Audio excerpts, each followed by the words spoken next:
Bonjour, bonsoir, c'est au choix. Nous allons aborder le troisième thème de ce triptyque. On va parler donc des évangiles et du parallèle flagrant avec les cultes égyptiens et indo-ariens. Donc, installez-vous confortablement. Je sais, je me répète. Chips, tisane, saucisson, etc. Et plein de petits pouces. Un maximum de partage et roulez jeunesse. Bon visionnage, les amis. Messieurs, dames, troisième volet, c'est parti. Le christianisme. Feu. Alors, on va faire le dernier volet de ce triptyque sur le processus christique dans le bassin méditerranéen. Donc, le premier chapitre, on a évoqué la magie Eka, l'Énéade égyptienne et le culte osiriaque. C'est la souche mystique du germe christique dans le bassin méditerranéen par rapport à Osiris, au dieu Osiris, sa vie, sa mort, sa résurrection. Après, on a vu comment ça a transité, comment ce mythe et ces pratiques ésotériques ont transité dans la Kabbale juive, surtout par le Sefer Yetzirah. Et on va arriver maintenant aux évangiles et à l'Apocalypse de Saint Jean, donc au Nouveau Testament. Là, on va rentrer dans les chrétiens, chez les chrétiens, et tu vas voir que c'est plein de surprises. Ouais, vas-y, j'attends que ça. Tu vas t'apercevoir que dans les évangiles, c'est truffé de symboles cryptés, c'est truffé de messages allégoriques, c'est truffé de sodes en fait. Il y a une manière de le lire avec le sens caché des Écritures. Alors, avant de commencer sur les évangiles, on va déjà définir quelque chose. On va définir ce qu'est un cube mystique. Alors, je ne sais pas si tu as vu, si tu te rappelles, dans la magie Eka, quand on a évoqué la magie Eka des Égyptiens anciens, c'était basé sur le cube. Donc l'Énéade, c'est 9 sphères, divisées, réparties comme un cube, donc 8 sommets et un barycentre, ça fait 9, chaque sphère avait son dieu tutélaire, donc Isis, Osiris, Seth, etc. Et chaque dieu tutélaire était vecteur, représentait un état de conscience. Donc le but, c'était comme dans l'arbre séphirotique, de partir de Seth, à Malkout, dans le royaume, et de monter jusqu'à Atum, qui est symbolisé par Keter chez les juifs kabbalistes. Atumra, c'est l'antéversus. C'est-à-dire, chez les Égyptiens anciens, l'espace est un tesseract, c'est un hypercube. On vit dans un tesseract qui se contient en lui-même. Alors les Égyptiens anciens l'avaient déjà compris il y a 5500 ans, à l'ère Nagada. Comment? En faisant des séquences supraconscientes. Il n'y a rien de mieux pour t'enseigner que l'émanation de la substance divine. Quand ils avaient accès à la douat, qui franchissait le rideau infrascopique, ben la force vive consciente elle-même, elle te fait découvrir l'univers. Elle te fait aller de l'infiniment grand à l'infiniment petit, elle te fait découvrir l'univers dans son entièreté. Donc tu vas découvrir à ta première instance mystique ce qu'est un tesseract, parce qu'on vit dans un tesseract spatial, et elle te fait découvrir l'infiniment petit. Parce que en allant dans le monde infrascopique, obligatoirement tu passes par le monde moléculaire, le monde atomique, le monde subatomique, les quarks, et en dessous, le monde infrascopique. C'est-à-dire que les tachyons sont 1 million de fois plus petits que les quarks. C'est même de la magie pour les physiciens quantiques. Ils soupçonnent qu'il y a quelque chose, ils savent que cette énergie discontinue, elle vient de quelque part, mais ils n'osent pas rentrer dans ces débats. Pourquoi? Parce qu'on touche au divin. Alors les physiciens quantiques, les astrophysiciens, ils ne veulent pas se ridiculiser. Ils le touchent du doigt, ils effleurent la vérité du doigt, mais personne n'ose faire de thèse parce qu'on rentre dans la religion. Alors un tesseract, c'est ça. C'est ça, c'est ça. C'est un cube éthérique qui contient un autre cube. Et je sais que ça dépasse un peu l'entendement de Sapiens Sapiens, mais la face interne de ce cube intérieur et la face externe de ce cube extérieur. C'est-à-dire que si tu t'amuses dans un tesseract, si tu avais une fusée qui va à une vitesse tachyonique, bon, c'est impossible parce que ça, on se photoniserait. Mais admettons, si on avait une fusée, si tu es ici, et que tu essayes de sortir du tesseract, tu te retrouves où? Ben, si tu fais ça et que tu essayes de sortir là, tu te retrouves là. Tu re-rentres là. Au moment où tu sors là, tu te retrouves là à l'intérieur. Et pourquoi? parce que c'est un hypercube. Les faces internes sont les faces externes. C'est une géométrie qui est repliée sur elle-même. D'accord. Ah oui, d'accord. Ouais. Si tu es n'importe où dans le Tesseract et que tu essayes à franchir les... Tu peux franchir les limites du Tesseract, mais tu te retrouveras encore dans le Tesseract. Si tu sors de cette frontière du Tesseract, tu te retrouveras ici. Au moment où tu sors, tu rentres là. Ça, ouais, mais ça pourquoi? Comment? Parce que l'univers se contient lui-même. Les gens n'arrivent pas à comprendre, on te dit des fois, mais l'univers, il est dans quoi? Il est dans rien, il se contient lui-même. Les tachyons portent en eux les 3 dimensions et le temps. Si tu essayes de sortir, en fait, on est prisonnier de ce Tesseract. Il n'y a rien au-delà du Tesseract. Alors le Tesseract, comme il est contenu dans rien, comme l'univers se contient en lui-même, les taoïstes, ils ont une expression, l'univers se contient dans un grain de riz. Ouais. Hein? Et l'infiniment grand est aux portes d'un infiniment petit. C'est-à-dire que tout ça, tu peux le réduire à la taille d'un atome. Notre univers, il fait la taille d'un atome. Mmh. Il est plus mental que physique. Ouais. C'est une cage éthérique qui se contient. Alors, si tu veux voir comment ça fonctionne un Tesseract, il y a des modélisations sur Google. Tu marques Tesseract et tu vas voir que ça s'articule, ça. Ouais, le cube cosmique s'articule et à un moment donné, le cube extérieur devient le cube intérieur, il rétracte le cube extérieur, et etc., et c'est sans fin. C'est pour te faire comprendre que les faces internes et les faces externes, elles sont séparées par une feuille de papier. Il n'y a pas d'infiniment grand et d'infiniment petit, c'est nos sens qui nous trompent. Ouais. On vit dans un atome, ça paraît bizarre, et on vit dans un atome gigantesque. Ouais. Pourquoi pas, hein, bien sûr. C'est Micromégas, c'est la fable de Voltaire, Micromégas, gigantesquement petit. On vit dans... Comme il n'y a pas d'échelle, on ne peut pas comparer avec autre chose, il n'y a pas d'échelle de grandeur. Donc, ou il est spectaculairement grand, ou il est ridiculement petit. Bah ouais, ça se tient. Il n'y a pas d'échelle comparative. Il se contient lui-même et tu n'as pas d'échelle comparative avec autre chose. Tu pourrais le comparer avec une autre chose, étalonné, quelque chose qui fait 10 milliards de kilomètres, tu dis tiens, je vais l'étalonner. Tu ne peux pas. L'univers ne peut pas être étalonné. Donc à la fois il est gigantesque et il est rikiki. On vit dans un grain de riz, les taoïstes disent. C'est dingue ça. Et mais après, on a fait une vidéo où tu parlais aussi du taiji et puis du wuji. Alors wuji, c'est ce principe abstrait du rien. Comme l'univers se contient lui-même, les taoïstes ont modélisé un principe abstrait qui s'appelle le wuji, qui s'appelle le grand rien. Wuji, ça veut dire l'immense rien. Alors, le wuji est censé être la cage de néant qui contient ce grain de riz.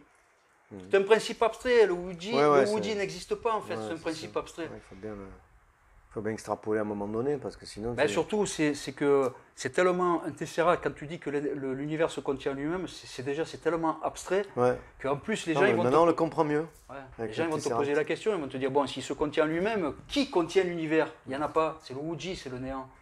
Mais le néant, c'est pareil, c'est un principe abstrait. Comme l'univers est à la fois ridiculement petit et immensément grand, tu peux lui donner la taille que tu veux en fait. Les taoïstes ont choisi de dire que c'est un grain de riz. Alors maintenant, on arrive où? On va arriver au christianisme. Les gens l'ignorent, mais si tu vas dans le Nouveau Testament, il y a un concept qui s'appelle la Jérusalem céleste, qui est censé être la porte du royaume des cieux. Donc, le personnage synthétique de Jésus invite ses disciples à parvenir au royaume des cieux par la Jérusalem céleste. C'est une allégorie pour te dire, faites comme les cubes métatroniques, générez un tesseract et vous rentrerez dans la douate, dans l'inframonde, dans l'émanation de la substance divine, dans l'univers du Hak, l'univers tachyonique du Hak. Alors la Jérusalem céleste, quand elle est décrite, c'est quoi? Un tesseract. On rentre encore dans l'hypercube, c'est-à-dire que l'espace est un hypercube, un cube spatial, qui contient fractalement des milliards de milliards de milliards de milliards de milliards de milliards de tesseracts. Le Atum, ce dieu cube de l'Égypte ancienne, est un cube qui contient en gigogne des milliards de milliards de milliards de cubes. Il est fractal. Il part en son centre, de son barycentre jusqu'à ses faces externes, il contient des milliards de cubes. Et chaque cube, par exemple, toi tu es un cube, ton véhicule céleste est un cube métatronique. Tu es l'un des cubes qui vit au sein du cube spatial. tout est bâti sur la molécule du cristal de fer dans l'univers. Si tu prends un biologiste, si tu prends un physicien, tu peux vérifier quand tu veux. Hein. La molécule du cristal de fer, c'est-à-dire le cube est un barycentre, donc l'Énéade égyptienne. 8 sommets et un centre, ça définit la molécule du cristal de fer. À partir de ça, eh ben, tu construis tout ce que tu veux dans l'univers. Tu peux construire l'architecture que tu veux. Pourquoi? Parce que tu as hauteur, longueur, largeur. Tu remets hauteur, longueur, largeur, tu as quoi? Tu as un cube. Donc le bas et le K, quand ils s'entrefusionnent, ils forment quoi? Alors, on va y arriver sur les allégories de la Bible. Hein. Donc quand on te parle dans l'Apocalypse de la Jérusalem céleste, qui fait 144 000 coudées, donc 2200 km d'arête. Donc c'est un gros cube, hein, tu vois, 2200 km d'arête, tu as un cube assez balèze dans le ciel. Ouais, mais ils l'ont déterminé comment ça? Non, c'est une taille métatronique. Il y a des métatrons qui font la taille de planètes telluriques. Ouais. Il y en a qui font la taille de Vénus, de Mars, de la planète Terre. Un métatron assez ancien qui date du début de l'univers, donc il y a 12 ou 13 milliards d'années, ils font la taille des planètes telluriques. Ils font à peu près la taille de la Terre. Donc la Jérusalem céleste, telle qu'elle est décrite dans les évangiles, c'est pas le plus gros des métatrons. Hein. Des métatrons, il y en a des beaucoup plus gros dans l'univers. Quand tu fais une communion merkabique avec une conscience merkabique, parce que bon, l'autre nom des cubes métatroniques, c'est la conscience merkabique. Quand tu fais une communion céleste avec un cube métatronique, c'est très impressionnant parce que tu le vois arriver sur le canal pranique. Et au début, tu vois, tu te dis, bon, le truc, il fait la taille d'une Merkaba, il a la configuration d'une Merkaba, il est face à toi. Et puis tu es en vitesse de la lumière et tu avances, et le truc, tu l'atteins jamais, celui-là. Tu te dis, oh, mais où il est? Et en fait, il est tellement grand que même quand il est à des milliers de kilomètres, il a déjà la taille d'une Merkaba. Ouais. Tu le vois arriver parce qu'ils sont immenses. Et puis quand tu arrives face à une conscience merkabique, il faut prendre une respiration parce qu'au début ça fait peur. Tu te dis, c'est quoi? Avec quoi je vais faire une communion là? Je vais communier avec quoi? Et là tu t'aperçois ce qu'est une conscience merkabique quand tu fusionnes quelques secondes. Tu as un demi-flash christique. C'est la moitié de l'intensité de quand tu arrives dans l'antéversus. L'antéversus, tu as le flash christique avec la force vive consciente. Un cube métatronique, c'est la moitié de l'intensité. C'est un demi-flash christique. C'est très intense. Hein. Si tu rates ton accès infrascopique, que tu rates ton accès dans la douate, ça arrive, que tu restes juste dans le canal pranique en phase d'accélération luminique. Si tu as la chance de croiser un cube métatronique et de fusionner avec lui, ben c'est d'une grande intensité. Tu n'as pas tout perdu. C'est une grande intensité. Alors, on revient à des petits détails du Nouveau Testament. Le cœur d'un cube métatronique, on y revient, tout est composé sur cette base dans l'univers, c'est-à-dire Ka-Ba. Les Égyptiens anciens l'avaient compris. Tout est articulé autour des deux polarités, donc des tétraèdres, parce que chaque tachyon développe une singularité, hauteur, longueur, largeur. Quand ça commence à tourner, facteur temps, il y a une quatrième arête qui se met, ça rentre en compte en rotation. Donc 8 sommets, bon, je te fais un David Magan en 2 dimensions, là. Je t'ai fait 2 tétraèdres, bon, tu les vois en 2 dimensions, ça fait 2 triangles. Mais quand ils sont interfusionnés, même en 2D, si tu relis tous les points, le barycentre et les sommets, tu obtiens quoi? Un cube. Et 2 tétraèdres imbriqués, en relief, en 3D, ça donne quoi? 8 sommets et un barycentre. Et 8 sommets et un barycentre, ça te fait 24 facettes. Tu es d'accord avec moi? C'est le cœur des cubes métatroniques. Et les 24 facettes, l'allégorie dans l'Apocalypse pour les nommés, ils disent les 24 vieillards. Quand on te parle de la Jérusalem céleste, dont le cœur est habité par 24 vieillards, c'est juste les facettes de l'octangle étoilé. C'est le cœur du cube métatronique. D'accord. Alors les 4 vivants dans le Nouveau Testament, c'est les tétraèdres, tétraèdre K, tétraèdre bas. Pourquoi? Parce que les 4 vivants, c'est les 4 faces du tétraèdre. Tétra, ça veut dire 4 en grec ancien.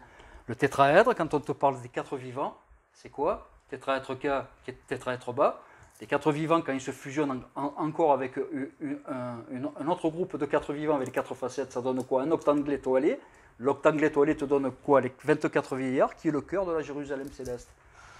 Si tu as les clés pour ouvrir les portes ésotériques du Nouveau Testament, il parle de quoi?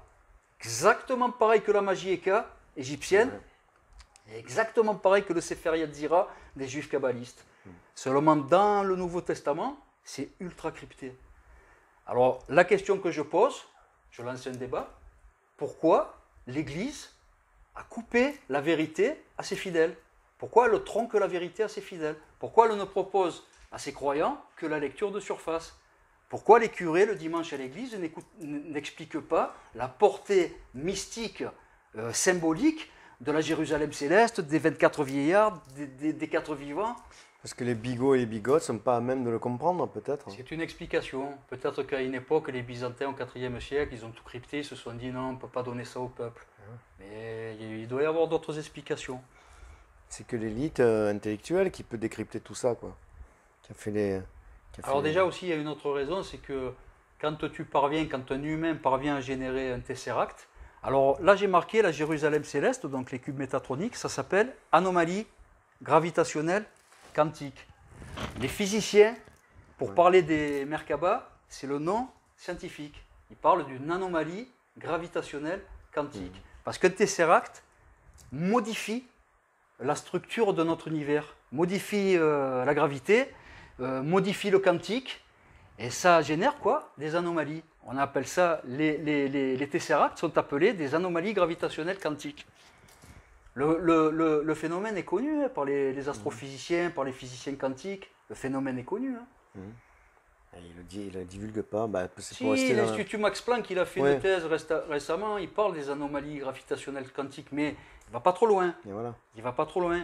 Il explique ce qu'est une anomalie gravitationnelle quantique, mais il se garde bien de te dire que ton système cérébrospinal peut en générer une. Ouais. Sur l'arbre séphirotique, quand tu atteins Tiferet, à 6 Hz d'activité neuroélectrique, ton tesseract va se modéliser autour de toi. Alors, il va y avoir plusieurs configurations parce que c'est des poupées gigognes, tu vas voir à l'intérieur. Par contrarotation et par effet stroboscopique, ça va tour à tour former des dodécaèdres, des dixicosèdres, des octaèdres. C'est la magie de la géométrie éthérique. Tu vas voir plusieurs configurations de polyèdres. Mais à la fin, en haut, à Keter, à 1 Hz d'activité neuroélectrique, tu génères quoi? Un tesseract, un hypercube spatial. C'est ça qui te transporte le long du canal pranique sur l'induction électromagnétique qui nous parcourt. C'est le véhicule qu'on va emprunter pour aller dans la douate, dans l'antéversus, dans le monde infrascopique, dans l'émanation de la substance divine. Parce que, encodé dans notre conscience, Dieu a prévu un ticket aller-retour de ton vivant pour aller le visiter. Tu peux aller voir papa, maman. Ouais. Ben oui. Quand tu génères ton hypercube, tu as affaire à ton soi divin, qui est le Kadmon, qui est l'homme primordial, qui est ni homme ni femme, c'est un être transcendanté, comme tu as fait la sublimation des deux polarités. Ouais. Tu n'es plus un homme, plus une femme, tu es autre chose. Tu deviens autre chose. Tu deviens un peu asexué comme un ange. Ça, c'est ton soi divin. Et bien lui, dans son hypercube spatial qui a été généré par cette activité psychophysiologique, eh bien, il a la possibilité non seulement de parcourir l'univers de part en part à la vitesse tachyonique, mais en plus il a la faculté de traverser l'au-delà. Tu peux aller voir papa, maman. Dieu, c'est papa, maman. Kaaba, quand tu réussis ta polarisation, les polarités, il n'y en a plus. Tu passes dans du neutre divin. Et le Dieu est à la fois père et mère. Si tu as des questions, c'est à partir de maintenant. Putain, c'est chaud quand même. Ouais, non, comme ça, des questions qui me viennent. Qu'est-ce qu'il peut y avoir? Alors, bon, Tesseract, ça veut dire Merkabah, qu'on soit bien. Ouais, alors, hypercube, Tesseract, anomalie gravitationnelle quantique. Et Merkabah, c'est la même chose. Ou Merkabah ou cube métatronique, c'est pareil. Parce qu'un cube métatronique, c'est une Merkabah qui a pris du volume. C'est-à-dire, tu seras, dans plusieurs millions d'années, tu seras un cube métatronique. C'est le summum de l'évolution dans notre univers de cause à effet. Après, le tout, c'est de franchir le cap pour rentrer dans l'antéversus, faire moksha. Parce que tu te dis que s'il y a des cubes métatroniques qui ont 10, 12 milliards d'années dans notre univers, c'est que c'est dur de faire moksha. Ouais, j'imagine, ils sont attachés, c'est le tsana. Le tsana, l'interconnexion avec tous les autres véhicules célestes et avec tous les autres cubes métatroniques. Ouais. Ils sont attachés comme nous. Il y a une vie éthérique qui dépasse notre vie organique. C'est dingue. Et alors, les 24 vieillards et 4 vivants, ça rentre dans quel cadre de phrase, par exemple? Quand tu vas dans l'Apocalypse, on te décrit là des Jérusalem célestes. Tu vois, on te propose, on te dit, voilà la Jérusalem céleste. Elle est décrite comme un cube éthérique, translucide, brillant de mille feux, comme une vraie Merkabah, avec les reflets irisés de topaz, améthyste. c'est comparé à une pierre précieuse. Les Tibétains l'appellent le Vajra d'Orgé, hein, le diamant foudre. Ça veut dire ce que ça veut dire, c'est spectaculaire, un cube métatronique. Hein. Donc, avec les mots de l'époque, ils ne peuvent pas expliquer un tesseract, un hypercube, une anomalie gravitationnelle quantique. Ils n'avaient pas la technologie nécessaire pour trouver des arguments comme ça. Alors, qu'est-ce qu'ils font? Des allégories. L'octangle étoilé, qui a 8 sommets et 24 faces, cette figure géométrique éthérique, ils l'ont appelé comment? Les 24 vieillards, le noyau de la Jérusalem céleste. Et pour t'expliquer que les 24 vieillards, cet octangle étoilé, est la fusion de 2 tétraèdres, ils les ont appelés les tétraèdres, les 4 vivants. D'ailleurs, c'est... Et dans la lecture exotérique, tu le comprends comment ça, les 24 tu ne le comprends pas, parce que si tu demandes à un chrétien, explique-moi c'est qui les 24 vieillards, lui il te dit, il croit que c'est inconciliable avec 24 chaises et 24 vieillards assis comme ça dans la Jérusalem céleste. Il pense vraiment que c'est des vieillards. Un chrétien qui n'a pas le sot, qui n'a pas le sens caché des Écritures, il pense qu'à l'Apocalypse, il y aura un cube lumineux au-dessus de Jérusalem, que dans ce cube lumineux, il y aura 24 vieillards assis dans une pièce, dans ce cube perché dans le ciel. Les 4 vivants, si tu leur demandes à un chrétien, il ne sait pas non plus. Il te dit, oh, c'est le tétramorphe, c'est les 4 vivants. Ben, explique-moi c'est quoi. Ils ne savent pas. Pour faire le lien, pour comprendre que c'est un tétraèdre, il faut passer par Azraël, qui est une des formations de Lazare et d'Osiris. On l'appelle le dieu à 4 faces. 4 faces, c'est quoi? C'est un tétraèdre. Si tu vas regarder comment est surnommé le démon Azraël, parce que de Dieu, il est passé en démoniaque au fil des siècles, Osiris, comme il règne sur le royaume des morts, et il a été assimilé avec Hadès au royaume des enfers, etc. etc. Et ils l'ont un peu diabolisé, et on te le décrit comment? Azraël, c'est un nom de démon, le Dieu à 4 faces, le tétraèdre. Les 4 vivants dans l'Apocalypse, c'est juste le descriptif d'un tétraèdre éthérique, qui se couple avec un autre tétraèdre éthérique d'une polarité inversée, donc le plus se couple avec le moins, qui forme quoi? Un octangle étoilé. L'octangle étoilé, quand tu relis les 8 sommets avec le barycentre, ça te fait une stella octogona, un octangle étoilé, et l'octangle étoilé a 24 faces. Donc les anciens l'ont appelé les 24 vieillards. Je ne sais pas comment ils peuvent arriver à comprendre ça dans une phrase. Ces 24 vieillards, ça rentre dans une strophe, j'imagine, ou dans un truc. Comment ils le comprennent? Figure-toi, je vais encore le saluer. Je salue mon ami ancien séminariste. Je vais parler de lui parce qu'il y a à peu près, je sais pas, 2 ou 3 ans, on avait fait un repas entre nous et on parlait de religion. Bon, moi j'évoquais un peu le taoïsme, ça c'est ma partie. Puis lui, il évoquait la Bible. Donc quand il en est venu à évoquer la Bible, je lui ai dit, tiens, quelle est ton opinion sur le cube métatronique des évangiles, de l'Apocalypse? Et il me dit, il n'y a pas de cube métatronique dans le Nouveau Testament. J'ai dit, ah bon? J'ai dit, mais tu es passé devant, tu ne l'as pas vu alors? Il me dit, non, il n'y a pas de cube métatronique dans... Il me dit, tu te trompes. Je dis, putain, il n'est pas assez gros, 144 000 coudées, ça fait 2200 km d'arête. Il me dit, mais où tu as vu ça? Et quand je suis allé dans l'Apocalypse, et que je lui ai fait voir les mensurations de la Jérusalem céleste, et surtout sa configuration, cubique, avec un noyau à octangle étoilé, enfin c'est écrit comme par un mathématicien. Et là, il m'a dit, mince, il est tombé de l'armoire. Tu passes devant tellement c'est gros, tu ne le vois pas. La Jérusalem céleste, elle est tellement énorme que les chrétiens ne la voient pas. Là, je te mets au défi, tu prends une Bible, tu vas dans le Nouveau Testament, dans les évangiles, tu passes les évangiles, tu vas dans l'Apocalypse de Saint Jean, et tu regardes la description de la Jérusalem céleste. Interfusion de 4 vivants avec 4 vivants, qui donne 24 vieillards, les 24 facettes de l'octangle étoilé, qui donne un tesseract, une Jérusalem céleste, c'est un cube métatronique. Ouais, ça j'ai bien compris, mais les gens qui le lisent de manière exotérique, quand ils vont... comment ils vont comprendre ça, les 24 vieillards, 4 vieillards, qu'est-ce qu'ils comprennent là-dedans? Eux, ils pensent que c'est, comment on appelle ça, comme un logo. Ils le prennent comme un logo, c'est-à-dire ils se disent, tiens, c'est un symbole, c'est un logo. Ah, voilà. Christ, peut-être, à l'époque, ils avaient envie de le figurer par un cube, ou Jérusalem par un cube. En fait, ils ne savent pas. Moi, chaque fois que je pose la question à un chrétien, il reste comme ça. Ah. Je lui fais voir le cube métatronique du Nouveau Testament. J'ai dit, regarde, lis tout ça. J'ai dit, tu peux m'expliquer c'est quoi? Ils ne savent pas. Aucun. Déjà, les 3 quarts restent bêtes parce qu'ils n'avaient même pas vu ça. Ils te disent, il y a un cube métatronique dans l'Apocalypse. Quoi? Mais c'est vrai. Donc l'Apocalypse, ça veut dire révélation, tout ça, c'est quoi? C'est la fin. Non, c'est Apocalypse, étymologiquement, ça veut dire lever du voile. Lever le voile. Ouais. Apocalyptos, ça veut dire lever le voile, c'est lié aux oracles de la pitié. Mais ça vient à quel moment? C'est la fin du monde? C'est quoi? C'est quoi? C'est parce que il y en a qui. J'ai un pote aussi qui est. Apocalyptos, c'est lié que il est dit que avant le grave conflit qu'il y aura dans 2 siècles, que des gens comme moi vont commencer à révéler la vérité. Comme les oracles de la pitié, on appelle ça lever le voile.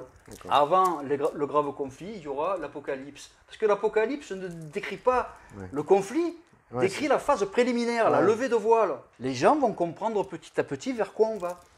D'accord. On appelle ça la levée de voile, l'Apocalypse. J'ai un pote qui s'intéresse à ça, qui a une lecture exotérique, mais pas que.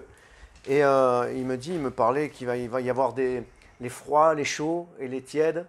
Non, il va y avoir trois grandes factions, voilà. dont une que je ne compte pas, qui sont les gens lambda qui vont mourir en premier. Voilà. Alors il va y avoir les hyperconscients avec des facultés reptiliennes poussées à outrance, qui auront fait une voie technologique, les amalécites, et il y aura une voie supraconsciente, des gens qui se seront gardés de rentrer dans cette technologie, qui auront développé leurs facultés psychophysiologiques. C'est ces 2 factions qui vont s'affronter. Malheureusement, la 3e faction, les gens neutres, qui ne seront ni hyperconscients ni supraconscients, ça va être les premiers à morfler. Eh ben ça, il a l'air de dire que ces gens-là... Il y aura les chauds, les froids et les tièdes. Voilà, Dieu dit que il les vomira de leur... Ouais. C'est ça. Alors l'allégorie de Dieu vomira les tièdes, c'est pour dire que malheureusement, les gens lambda, qui n'auront pas choisi de faction, qui seront ni hyperconscients ni supraconscients, ça va être les premiers à être exterminés. Parce que quand des supraconscients débarqueront dans un secteur, dans une ville épargnée... ça va péter, ça va péter fort. Quand ils débarqueront dans une ville qui aura été à peu près épargnée, s'il y a des gens qui ne sont pas spécialement affiliés à une faction, ils seront exterminés par les 2 camps. Des supraconscients qui arriveront dans une ville où les gens, ils vont leur dire, vous êtes quoi? Vous êtes avec qui? S'ils ne se déclarent pas de camp, ils seront exterminés. Parce qu'il y aura toujours le soupçon qu'ils appartiennent au camp d'en face. Forcément, c'est clair. Les hommes lambda, les tièdes, dans la Bible, quand Dieu dit « je les vomirai », ça va être les premiers à être exterminés. Mais il ne dit pas qu'il va en tenir rigueur aux reptiliens quelque part, aux hyperconscients. Non, mais en fait, Dieu, quand cette allégorie, c'est même pas, c'est une partie de l'émanation de la substance divine, c'est le Chuanpin qui régule ça. C'est-à-dire, c'est le côté négatif de la force vive consciente, c'est la Shekinah. La Shekinah, elle rééquilibre toujours les forces. Quand il y a des systèmes stellaires habités par des civilisations, par des êtres conscients, quand ça part trop en sucette, c'est le Chuanpin, c'est la Shekinah qui révise tout. Elle prend des civilisations qui s'égarent, elle les brise. Ouais. Mais puisque les hyperconscients et les supraconscients se servent de la Shekinah aussi, à part que les supraconscients peuvent avoir un accès. T'as compris l'avantage qu'ils auront, les supraconscients. Ouais, c'est tout. L'avantage, c'est que les hyperconscients saturent à Tiferet, à 6 Hz d'activité neuroélectrique. Ils n'ont pas l'art et la manière de monter jusqu'à Keter. Donc forcément, il leur manquera des CD essentiels. Les hyperconscients vont maîtriser quelques CD. Par contre, ils n'auront pas des CD essentiels. C'est-à-dire que les supraconscients seront bien meilleurs, par exemple, sur... je vais te donner un exemple. Là, s'il y a supraconscient, hyperconscient. Là, les hyperconscients gavés de technologie, avec des exosquelettes qui te donnent la force de 40 hommes, des armes au top. Voilà, eux, ils sont gavés de technologie, c'est les hyperconscients. Ils vont déployer des pelotons, des régiments, et ils vont dire, tiens, on va investir telle ville, on va tout fracasser, on va faire passer par là, par là. Les supraconscients, ils ne seront pas équipés comme ça. Ils auront quoi?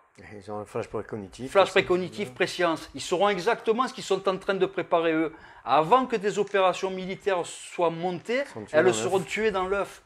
Voilà comment les supraconscients vont gagner dans 2 siècles. Ils maîtriseront le temps. Alors que les hyperconscients seront toujours coupés de cette faculté supranormale. Quand tu maîtrises le temps, tu maîtrises tout. Mais hier, tu disais que justement Dieu, il laissait faire. Donc il y avait autant de supraconscients que de... Sauf quand ça part en sucette. Ah, sauf quand ça part en sucette. Oui, je suis en train de te l'expliquer. La Shekinah, elle refait toujours le rééquilibrage. C'est-à-dire que là, c'est pas équilibré en ce moment, quoi. C'est ça? Il y a trop d'hyperconscients. Non, mais c'est pas ça. L'humain a pris une impasse sans le savoir. L'humain est persuadé, sapiens sapiens, que la technologie, construire des fusées, des téléphones cellulaires, des armes super technologiques et tout, parce que c'est ça le vrai progrès de l'humanité en général dans l'univers. Il se dit tiens, c'est comme ça qu'il faut faire. Faux. Ce qu'il a complètement oublié, Sapiens Sapiens, en sortant du paléolithique supérieur, parce qu'à l'époque on maîtrisait tout ça, c'est que le vrai progrès dans l'univers il est spirituel. C'est la course au CD, aux facultés supranormales. Quand un être humain a la bilocation, la projection de conscience, la télépathie, il n'a plus besoin d'un téléphone cellulaire. C'est clair. Hein. Et tous les autres CD, toutes les autres facultés supranormales dépassent la technologie. Un supraconscient de très haut niveau a 1000 fois plus de capacité qu'un supercalculateur Deep Blue ou qu'un téléphone. C'est autre chose, c'est une technologie divine. Et l'humain, actuellement, il est passé à côté de ça. Au lieu de prendre dans la bonne direction du progrès spirituel et du développement des facultés supranormales, il s'est engouffré dans une impasse technologique. Et donc ça crée le déséquilibre, c'est ça qui fout le bordel en fait. Non, c'est qu'il y a une volonté dans l'univers avec la Shekinah et avec le bas et le Ka, il y a une volonté d'aller vers le progrès spirituel. Et quand il y a un système avec des êtres vivants qui s'égarent, parce qu'on n'est pas les seuls dans l'univers à avoir pris la voie de la technologie, il y en a plein qui s'égarent comme ça. Il y a plein de civilisations qui se sont égarées, et il y en a d'autres qui s'égareront encore. Et la force vive consciente, à un moment donné, elle rétablit l'équilibre. Quand ça part trop en sucette, elle brise cette civilisation. Elle dit oh, vous êtes trompés, c'est pas comme ça qu'on fait. Et là, ça repart sur un nouveau paradigme. C'est ce qui va arriver dans 2 siècles. On va repartir sur autre chose. Le matriarcat va remettre tous les compteurs à jour. Dans 2 siècles, les humains vont comprendre que l'homme mâle n'est pas apte à gouverner la planète. On va rendre le commandement aux femmes. Ça va redevenir un matriarcat. Va comprendre aussi que la technologie, c'est une impasse gravissime. Ah, le nucléaire, tout ce qu'ils ont fait, les hommes. Le credo du patriarcat, depuis la sédentarisation, le début de l'agriculture, il se résume en une phrase. Du couteau en silex jusqu'à la bombe à hydrogène. Voilà, ça, c'est le credo du patriarcat. On est habité par le couail. Nous ne sommes pas aptes à gouverner la planète. Par contre, on a des prérogatives, on a des aptitudes. Dans le matriarcat, les hommes sont là pour défendre. Il y a un souci, il y a un problème, il y a une avalanche, il faut aller secourir des blessés. Ça sera la tâche des hommes. Il y aura des pompiers, il y aura encore tout ça, tu vois, des secouristes, tout ça, ça existera, ce sera les hommes. Mais les femmes, ça s'occuperont de l'économie et de la politique. Et ça tournera 1000 fois mieux. Mais elles auront toujours besoin de nous, j'espère. Oui, je te dis, mais avec d'autres prérogatives. Nous aurons d'autres prérogatives, pas celles de la gouvernance de la planète, ni des États, ni même des régions. On va revenir au matriarcat. C'est les femmes qui vont gouverner l'économie, la politique. On va revenir au matriarcat. Déjà, la planète sera complètement démilitarisée. Putain. Ouais. Dans 2 siècles, on va repartir sur autre chose. Les armes seront proscrites. Il y aura tellement eu de malheurs. Il y a un conflit qui va arriver. Ça va marquer l'inconscient collectif pendant des centaines de milliers d'années. L'humain, ça va le marquer au fer rouge. Ça va être ce conflit, ça sera la phrase « plus jamais ça ». Ah ouais, no way, ils ne voudront plus en entendre parler. Ça va être tellement grave. Quand tu as à peu près 12 milliards, entre 12 et 14 milliards d'humains, et que tu te retrouves à peu près avec 150 000 survivants sur une planète, on appelle ça une extinction massive. Ah ouais, t'as raison. On appelle ça une extinction massive. Ouais. Alors, je fais une petite parenthèse. Dans les sociétés secrètes, la faculté de développer un hypercube, un tesseract, donc de se baser sur un cube métatronique, de prendre un cube métatronique en modèle, comme dans l'Apocalypse, pour générer un tesseract, on appelle ça le germe christique. À partir du 18e degré, chevalier Rose-Croix, tu es considéré comme détenteur du germe christique. Pourquoi? Parce que tu sais générer un tesseract. C'est-à-dire que quand tu arrives à ce niveau-là, tu parcours tout l'univers en clignant des yeux. En même temps, si on est dans le subatomique, c'est pas bien loin. T'as tout compris. T'as tout compris, il y a tout qui se passe au niveau de la force conscience dans un grain de riz. Eh ben, c'est chaud tout ça. Mais c'est super intéressant. Ouais, Alors là c'est clair au fur et à ouais, mesure. ça c'est clair parce que c'est un processus mystique. Quand les chrétiens te disent il y a Jésus qui est arrivé sur les rives du Jourdain, il avait 5000 fidèles, il a multiplié des pains, tout ça, ce sont tous des allégories. Jésus n'est pas le premier Christ du bassin méditerranéen, il y en a eu avant lui. D'abord, il y a eu Osiris, ensuite, il y a eu son adaptation gréco-égyptienne de Sérapis, ensuite, il y a eu Mithra, ensuite, il y a eu Jésus. C'est un processus mystique. Chaque peuple, après, de siècle en siècle, de millénaire en millénaire, parce que je te parle d'Osiris, il a 5500 ans, il remonte à l'époque prédynastique, à l'ère Nagada, c'est-à-dire bien avant les pyramides. Et là, tu te dis, oh, finalement, le concept de christique, il est ancien. Osiris, le dieu Wasgir, est le premier des ressuscités. C'est-à-dire, même dans les évangiles, il y a un clin d'œil mystique des Byzantins sous la forme de Lazare. Lazare, c'est quoi Lazare? Lazare, quand Christ le ressuscite, donc il y a une erreur déjà, dans la Bible, on appelle Christ souvent le premier des ressuscités. Faux. C'est Lazare, le premier des ressuscités. Oui, c'est vrai. Ah ouais, c'est Lazare. Et Lazare, c'est El Wasgir. El Wasgir a donné Lazare. C'est un clin d'œil mystique des Byzantins qui ont rendu hommage au premier des ressuscités de l'histoire de l'humanité. Wasgir, c'est Osiris. Putain, comme ils devaient se gaver, tous ceux qui ont inventé tout ça, ils ont dû se dire on va leur donner ça à Non, gober. c'était des érudits. Hein. Oui, c'est sûr. Là là. Et ils ont dû se dire tiens, on va leur donner ça à manger, et puis c'est bien Non, bon. c'était pas des comiques. Hein. C'était des érudits qui ont élaboré ça. C'était des théologiens. La pensée mystique humaine, elle est très élaborée depuis longtemps. Ouais, c'est clair. Hein. Je vais te dire un truc. Au Paléolithique, les hommes, les sapiens sapiens, avaient déjà une parfaite connaissance de toutes les constellations de la voûte céleste. La grotte de Lascaux, la grotte de Nio dans le sud-ouest. Il y a une astronome, c'est récent, c'est il y a une dizaine d'années. Hein. Elle est allée visiter la grotte de Lascaux. Et puis tu sais, il y a des aurochs, il y a des bœufs un peu primitifs. Ah oui, tu l'avais dit ça, les cornes correspondent avec les queues, tout ça. Elle a pris un pointeur laser avec des appareils très perfectionnés, elle les a disposés dans la caverne, elle a demandé la permission au ministère des Arts de la Culture et tout. Enfin, elle n'est pas allée comme ça. Hein. Elle est allée avec une équipe de scientifiques. Elle a fait des pointages laser au télémètre laser entre toutes les pointes des cornes, la pointe de la queue, etc. Là, c'est toutes les constellations. C'est-à-dire la grotte de Lascaux. C'est dingue. Décrit toutes les constellations. Alors tu te dis, ça servait à quoi? Pourquoi ils ont fait ça? Ça a égrené le temps. Ils se servaient de curseurs. Par exemple, ils étaient devant leur caverne, il y avait une montagne. La montagne, ils remontaient à la verticale. Ils regardaient les étoiles qui se déplaçaient parce que la voûte céleste, elle se déplace dans le ciel. Dès que certaines constellations arrivaient à la verticale de cette montagne, ils savaient que c'était le temps d'aller récolter des myrtilles. Ils savaient, quand ça avançait un petit peu, ils savaient que c'était le temps où les aurochs allaient arriver. Il fallait aller tuer la viande. Et ça avançait encore un petit peu. Ça égrenait le temps. Et c'est les chamanesses qui les ont bien sûr, ça, hein. Bien entendu. L'humanité était gouvernée par des femmes à l'époque. On appelait ça les chamanesses du Magdalénien. Bien sûr, au Paléolithique supérieur, pendant des dizaines de milliers d'années, ce sont les femmes qui ont gouverné la planète et il n'y avait pas de guerre.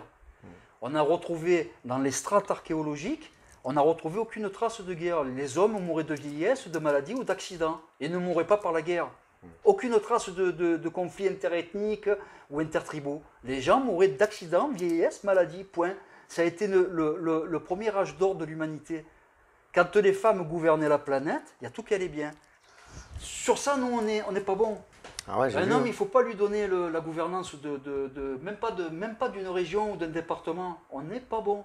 Ce n'est pas dans notre prérogative. Le Kwei nous habite. Le démon de la guerre nous habite, les hommes. Alors que les femmes sont habitées par l'ange de la paix, par le Quan. Il y avait un truc sur le Quan et le Kwei. Tu disais qu'il y avait une coextensivité entre le Quan la coextensivité, c'est ça.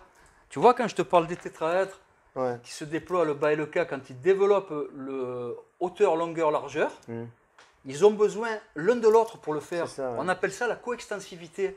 Alors les taoïstes l'ont trouvé il y a 5000 ans aussi, hein, comme les Égyptiens anciens. Les taoïstes primitifs, sur les os scapulaires, les premières manifestations du Yiking, les premiers écrits du Yiking, c'était des pictogrammes sur des os scapulaires, sur des omoplates de bœufs. Ça a été les premiers avec les Égyptiens anciens à comprendre que les deux polarités étaient coextensives. Elles avaient besoin l'une de l'autre pour se déployer. On appelle ça la coextensivité. Ouais. Il y a deux autres principes, c'est quoi? Il y a la coextensivité. Il y a deux autres principes sur les polarités. Ah oui, la coextensivité. Tu veux parler de quoi? Du temps? Non. Il y a trois principes liés aux polarités. Ça, c'est mathématique, hein. C'est pas dans la religion. Hein. Il y a trois principes liés aux polarités. L'électromagnétisme? Non, tu vas comprends trop pas la loin. question. Là. Non. Coextensivité, interfusion, interdépendance. Ah oui. Ah, t'imprimes rien, pour toi je l'ai répété 8000 Ah fois. si, ouais. T'as du mal à imprimer. Ah ouais, t'imprimes rien. Tu m'étonnes, t'as 2 millions de trucs à apprendre, du mal à imprimer. Ouais, mais ça revient après de suite. Ouais, les polarités, il y a trois principes qui peuvent les caractériser. C'est la coextensivité, l'interfusion et l'interdépendance. Ouais. Elles ont besoin l'une de l'autre pour exister. Le K sans le bas, il n'existe pas. Et le bas sans le K n'existe pas. Le plus sans le moins, il n'existe pas. C'est pour ça que c'est tout en équilibre, parce que dans l'univers, il se crée automatiquement comme ça, par ces interfusions, tout ça. Ça crée le temps, tout ça, ça crée tout ça. Cet équilibre, il a un nom. On appelle ça la tenségrité. L'intégrité tensioactive. C'est-à-dire un équilibrium. Les mathématiciens parlent d'équilibrium. Les deux polarités, quand elles sont rentrées en interfusion, en interdépendance et en coextensivité, elles se sont équilibrées. C'est-à-dire qu'il y a tout qui tient seul, comme ça. Ce tesseract, il s'est articulé seul et il tient en équilibrium. C'est un équilibre entre les deux polarités. On appelle ça la tenségrité, l'intégrité tensio-active. Tu as vu une bulle de savon, on appelle ça une tenségrité, une intégrité tensioactive. C'est-à-dire ça forme une membrane comme ça qui s'équilibre toute seule, parce que les pressions entre l'extérieur et l'intérieur s'équilibrent. On appelle ça un équilibrium. D'accord. Non, on vit dans un univers tensioactif. Voilà, ouais. On vit dans un équilibrium. Et qu'est-ce qui peut rompre cet équilibrium? Rien. Absolument rien. Mais rien pour rompre ça. Rien.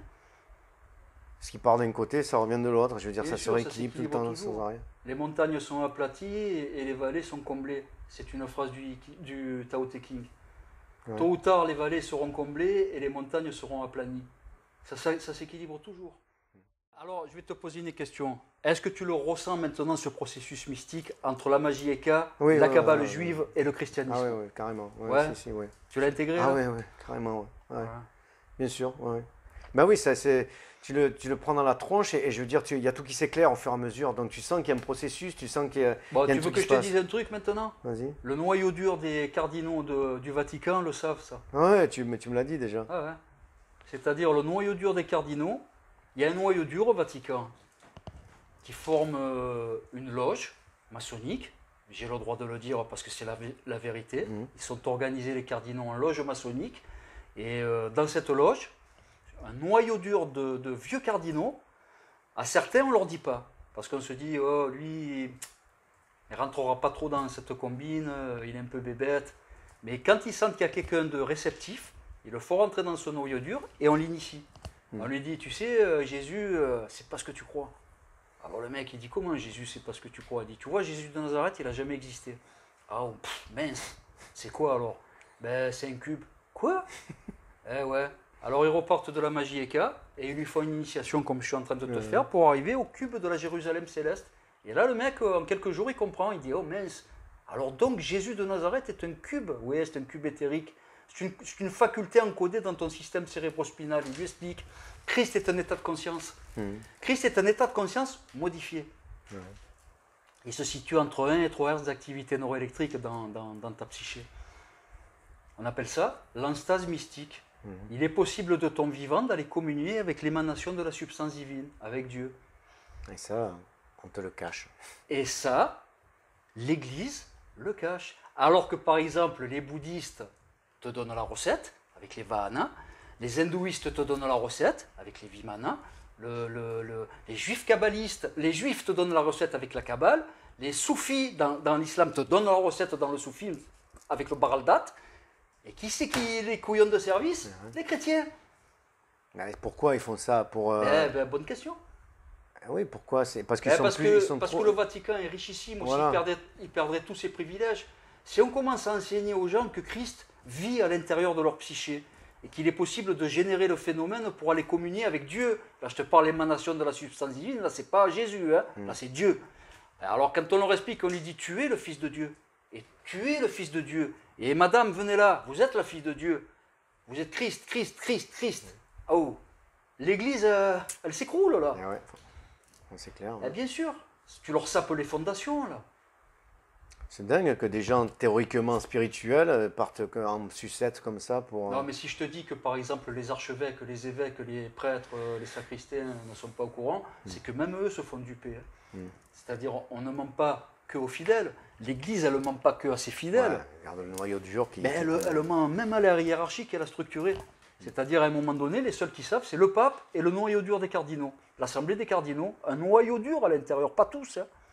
Et celui qu'on a refroidi, donc il n'était pas d'accord, quoi. Jean-Paul II fait Premier. Jean-Paul Ier a fait partie des gens que ça a choqué. Voilà. Il a été intronisé. Et puis à un moment donné, on lui a dit, bon, viens là, on va t'expliquer, Jésus, c'est pas ce que tu crois, il faut qu'on t'explique, mais bon, maintenant t'es pape, il faut qu'on t'affranchisse. Et il a été consterné. Il a dit, oh, mais moi, il faut que je le divulgue, ça. Allez, hop là, un petit peu de poison dans le thé. Et voilà. Et à voter. Ah ouais, à voter, bien sûr. Putain, ça craint quand même. Il n'a pas su l'encaisser. Jean-Paul Ier n'a pas su encaisser cette révélation. Alors lui, il a dit, oh, moi je monte à la tribune, hein. Je vais sur la place Saint-Pierre, je le dis à tous les fidèles. Et ils l'ont fumé. Et ouais. Ça se fait pas. Et ouais, même ça c'est clair. Hein. Ah, mais c'est la réalité. Hein. Eh ouais, mais je me doute, hein, ça se tient. Hein. Sinon, pourquoi il a. Bon, écoute. Il y a certaines vérités qui. C'est malheureux, hein. Mais l'humain, il est tellement cristallisé sur ses propres mythologies internes que si tu lui dis la vérité, alors que lui, il est imbibé de fausseté, tu le ravages. Tu le ravages psychologiquement. Tout ce qui tient pour acquis est dynamité d'un coup. Tu dynamites sa réalité. Ah ouais. Ouais, il faut être quand même assez ouvert quand même pour. Ben, que celui qui a des oreilles entende et que celui qui Voilà. n'a pas d'oreilles n'entende pas. Hein. C'est dans les évangiles. Hein. Si tu as des oreilles, écoute, et on va t'expliquer comment ça marche. C'est dit en début de chaque chapitre, que celui qui a des oreilles entende. Ça veut dire que celui qui est intelligent comprenne bien le message. Mais 99%, ils ne se donnent pas les moyens de rentrer dans le sens profond des Écritures. Ils lisent une allégorie comme on lirait l'Odyssée d'Homère. Les gens qui lisent la Bible comme ça, c'est comme s'ils lisent l'Iliade. Hein. Le combat de Achille contre Hector, enfin, ça n'a pas plus de portée que ça. Mais alors, à quoi ça sert de lire des ouvrages de religion si t'as pas le sod? Rien. Rien. C'est-à-dire, c'est juste un contrôle de masse, là. C'est-à-dire, ce sont des gens qui se sont fait fakiriser à leur insu. Ils se sont fait atteindre le système limbique et on leur dit couchez pas, bougez. C'est devenu de la moralisation, mais sans substance mystique. C'est un texte moralisateur. Ne faites pas les vilains, faites attention, ne tue point, ne fais pas ci, ne fais pas ça, reste tranquille, couchez pas, bougez. C'est juste un message, couchez pas, bougez. Mais c'est pareil dans le Coran, alors c'est pareil, si tu le lis pas avec le batin, c'est la même chose, c'est le même message. C'est à peu près pareil, ouais. C'est-à-dire, il y a trois, dans les cultes abrahamiques, il y a trois choses qu'il faut se préserver, c'est le Talmud, la Sunna et le dogme chrétien. Voilà. Talmud, tu t'en occupes pas. Sunna, tu t'en occupes pas. Et le dogme chrétien, tu t'en occupes pas. Par contre, si tu vas chez les juifs, tu mets de côté le Talmud, mais tu rentres dans le Zohar, ou dans le Sefer Yetzira. Quand tu vas chez les musulmans, tu mets de côté la Sunna, tu rentres dans le soufisme, et tu auras accès au Baal Dat. Et quand tu vas chez les chrétiens, bon, c'est plus pratiqué, mais il y a la gnose chrétienne et il y a les chrétiens mystiques rénants. C'est-à-dire, il y a eu des mouvements qui ont atteint l'Ein Sof, qui ont compris comment ça se passait, mais c'était très restreint, c'était une petite communauté par-ci par-là. Les autres chrétiens n'arrivaient pas à intégrer, ça dépassait leur champ de conscience. Quand on leur explique que Christ est un cube, ils en tombent à la renverse. Il faut être ouvert quand même pour Bien sûr, ça. Christ est un cube éthérique, c'est un état de conscience. Alors, mais il y en a, ça dynamite leurs convictions, là. Ils se sont pas bien, il y en a, ils se foutaient en l'air, ils ne comprenaient plus rien. Tout à l'heure, tu as dit sans le vouloir, tu as dit Jésus est un cube. Jésus est un cube. Ouais, mais Jésus, puisqu'il n'a pas existé, Jésus Non, c'est mais- Christ. Tu veux dire Christ? Non, non, pour rigoler, je te le dis. Ah oui, pour rigoler. Christ est un cube, mais comme eux, ils assimilent Jésus Ouais, et Christ, d'accord. Jésus est un cube. D'accord, ouais. Voilà, Jésus est un cube. Quand tu leur expliques que Christ et Jésus n'ont rien à voir, Christ est un état de conscience, Jésus c'est un homme factice. Ouais. C'est un être synthétique qui est la fusion de Mitra, de Sérapis et d'autres petits concepts pris à droite à gauche. Mais le Christ, le vrai Christ de la Jérusalem céleste, le Christ éthérique de cet état de conscience, ils l'ont appelé comment? Jésus. Alors au fur et à mesure de ces pérégrinations, Jésus est un cube. Jésus est un cube éthérique. Et quand ils s'en aperçoivent, les chrétiens, quand ils font le cheminement, j'ai un copain qui est en train de s'en apercevoir, là. Un chrétien convaincu, j'ai donné toutes les billes pour qu'il aille bien enquêter, et là il est en train de se dire, ah mince, il a raison. Hein. Tu l'as décristallisé. Ouais, ça s'appelle une décristallisation. Tu prends un marteau et un burin, tu lui casses ses cristallisations mentales pour lui montrer la vérité. Mais il y en a beaucoup qui vont l'avoir là. Ben non, parce que nous, on ne touche pas tellement de monde. Au fur et à mesure, on touchera. Hein. Nous, c'est anecdotique. Moi, je délivre une initiation. Il y en a qui vont regarder les vidéos, ils vont même pas comprendre ce qu'on dit, ils vont passer à autre chose. Il y a très peu qui vont rentrer dans la métaphysique de ce processus. Ouais, mais au moins tu le gardes pas pour toi. Hein? Tu le gardes pas pour toi, au moins tu Non, le moi je suis un divulgues. partisan de la vérité. Ouais. Ah ouais, il y a des gens qui te disent on ne donne pas de la confiture au cochon, des perles au pourceau, ils disent dans les évangiles. Moi je trouve que c'est stupide ça. Tu le dis aux gens et ils en font ce qu'ils veulent après. Voilà. Le dissimuler c'est pire. Parce que les gens quand ils l'apprennent par eux-mêmes, ils se sentent floués, ils se disent oh mais elle m'a trahi l'église là. C'est des dissimulateurs, c'est des menteurs et c'est des hypocrites, pourquoi ils me font ça? Parce que c'est ça qui se passe, hein. L'église se fout de la gueule de ses croyants. Bah oui, maintenant on le sait quoi, il n'y a pas de souci. Et l'histoire de Marie, tout ça, alors pourquoi ils ont inventé ça? Alors Marie, je vais t'expliquer. Quand les Byzantins ont pondu le dogme chrétien, au IVe siècle, c'est-à-dire à partir de l'an 320, le bassin méditerranéen était imbibé de deux cultes. Le culte de Sérapis et le culte de Mitra. Le culte de Sérapis, c'était pour la plèbe, c'était pour les gens un peu de la base, et le culte de Mitra, c'était pour l'aristocratie, pour les patriciens, pour les prétoriens, eux c'était Mitra. Mais les deux histoires, perse et gréco-égyptienne, sont assez semblables, ça parle de christicité, ça parle des mêmes thèmes. Et Sérapis, il a donc Osiris, parce que Sérapis c'est juste un autre nom pour Osiris. Il a une parèdre qui est Isis, on la met de côté. Et Mitra, il a une parèdre qui s'appelle Anaïta. Alors Anaïta, si tu étudies le perse, tu vas voir que Naïta, ça veut dire souillure. Et le A est privatif. Anaïta, ça veut dire sans souillure. Immaculée conception. L'Anaïta perse, la femme de Mitra, parce que des fois, elle est sa mère ou sa femme ou sa fille, c'est une parèdre. Eh bien, Anaïta veut dire Immaculée Conception. Alors, comme elle fait partie de celles qu'on dit les nazirs, tout ça? Non, c'est autre chose. Ça, c'est autre chose. Ça, c'était bien avant. Là, je te parle, Sérapis est ici. Mitra est ici. Mitra, sa parèdre est Anaïta. Sérapis, sa parèdre est Isis.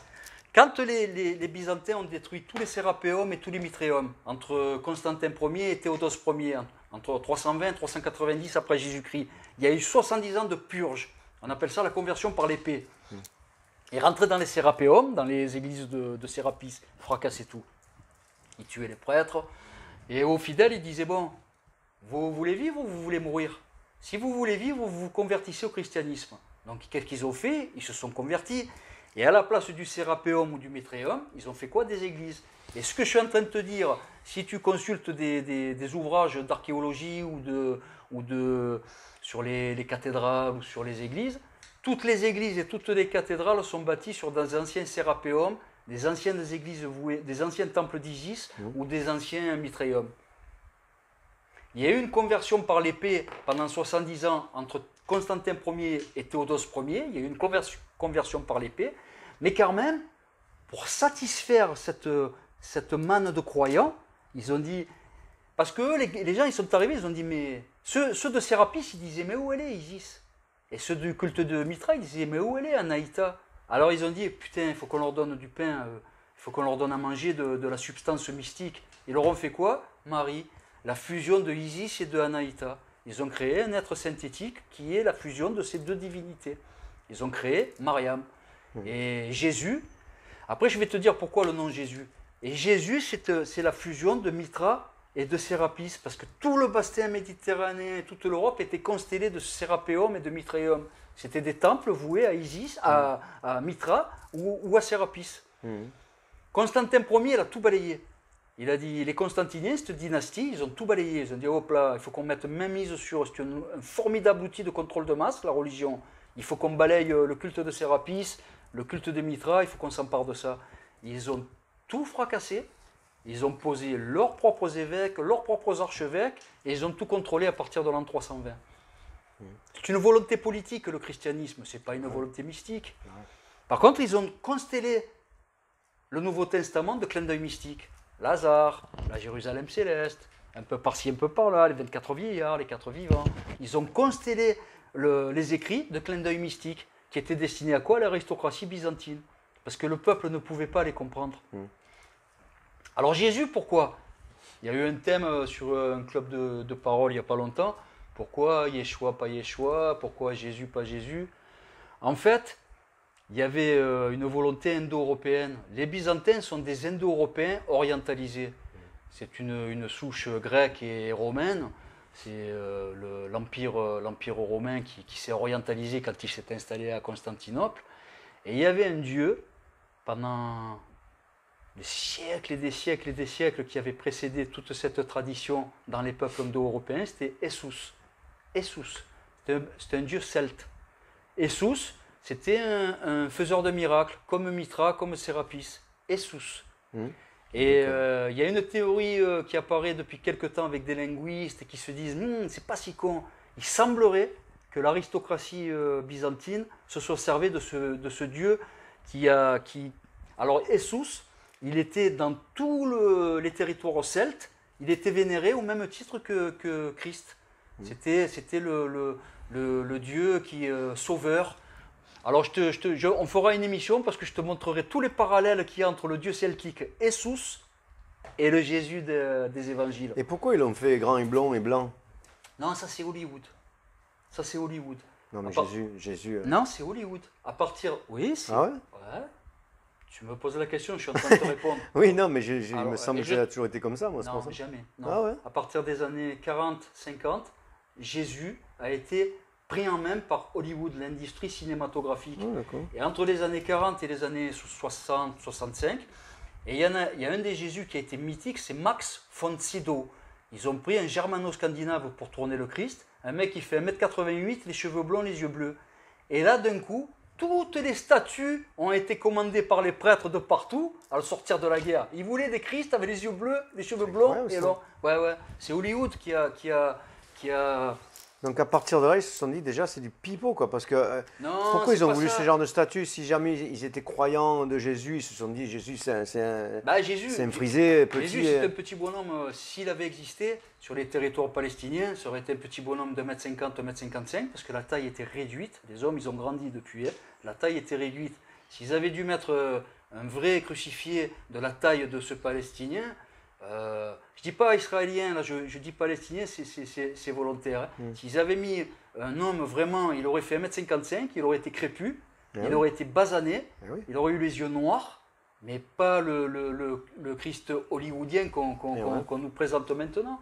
Max von Sydow a lancé une mode, ce Christ hollywoodien a lancé une mode, et tous les curés, quand ils faisaient changer leur statut, disaient, vous me commandez celui-là? Parce qu'il y a des sociétés qui proposent les statuts. Mais les églises qui ont existé avant tout ça, là, elles mettaient qui sur la croix? Elles mettaient un crépu ou un blond? Non, à cette époque-là, déjà, il était représenté avec les cheveux un peu raides, mais il était plus dans les bruns, il n'était pas les premiers Christ sur les iconographies un peu orthodoxes, tout ça.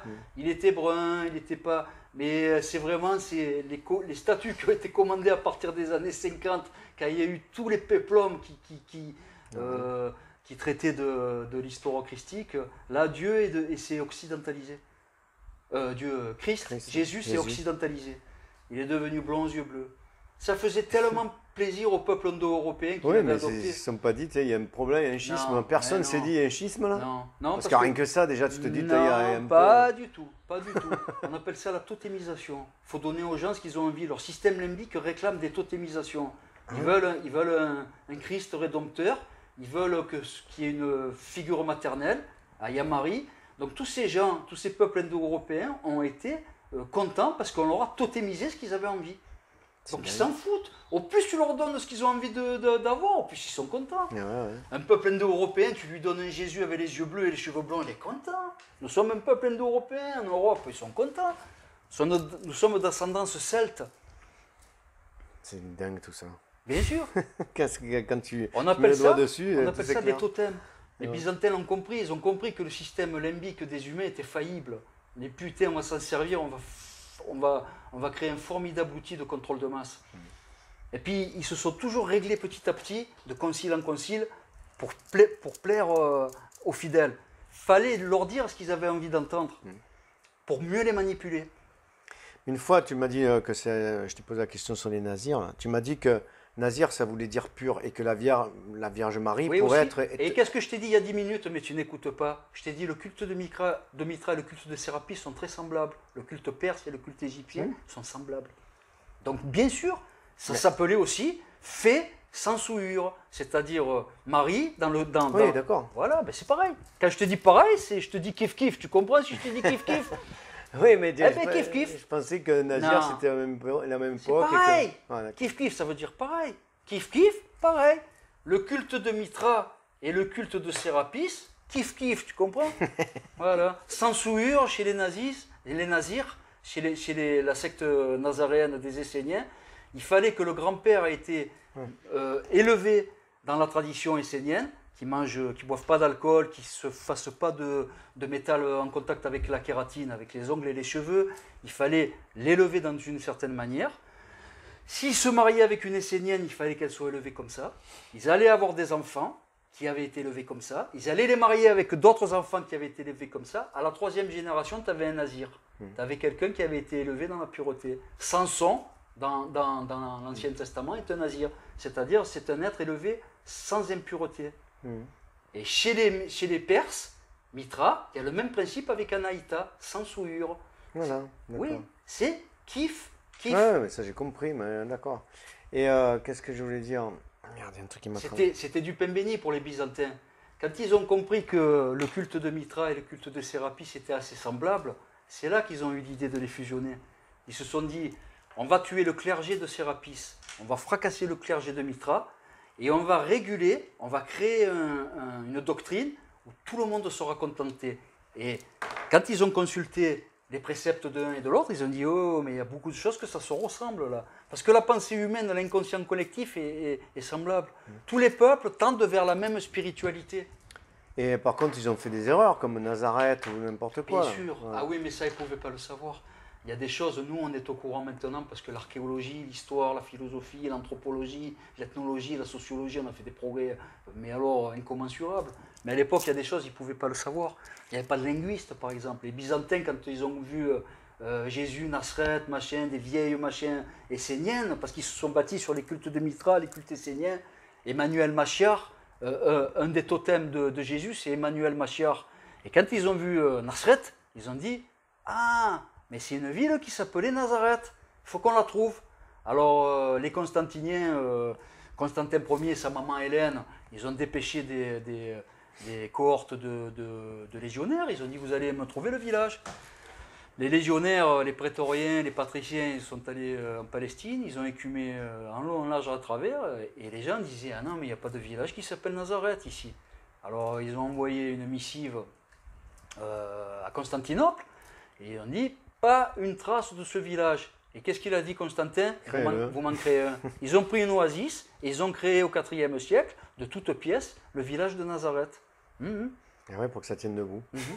Et la Vous avez croix, pas compris que et la Nazir, croix au IVe siècle a été conçue dans les mêmes circonstances. Il fallait donner un totem à ce cube christique. Ils ont pris le cube, ils l'ont déplié, il y a eu 6 faces, ils ont fait un tau, un chrisme et une croix latine. Attention, c'était des ésotéristes, des mystiques de très haut niveau. Hein. C'est-à-dire, une fois que tu comprends toutes les clés mystiques, tu te dis, putain, tu te promènes. Ouais, c'était un peuple qui était, les Byzantins, c'était un peuple très spécial, hein. Des Indo-Européens orientalisés. Attention, super riches, super intéressants et ultra puissants.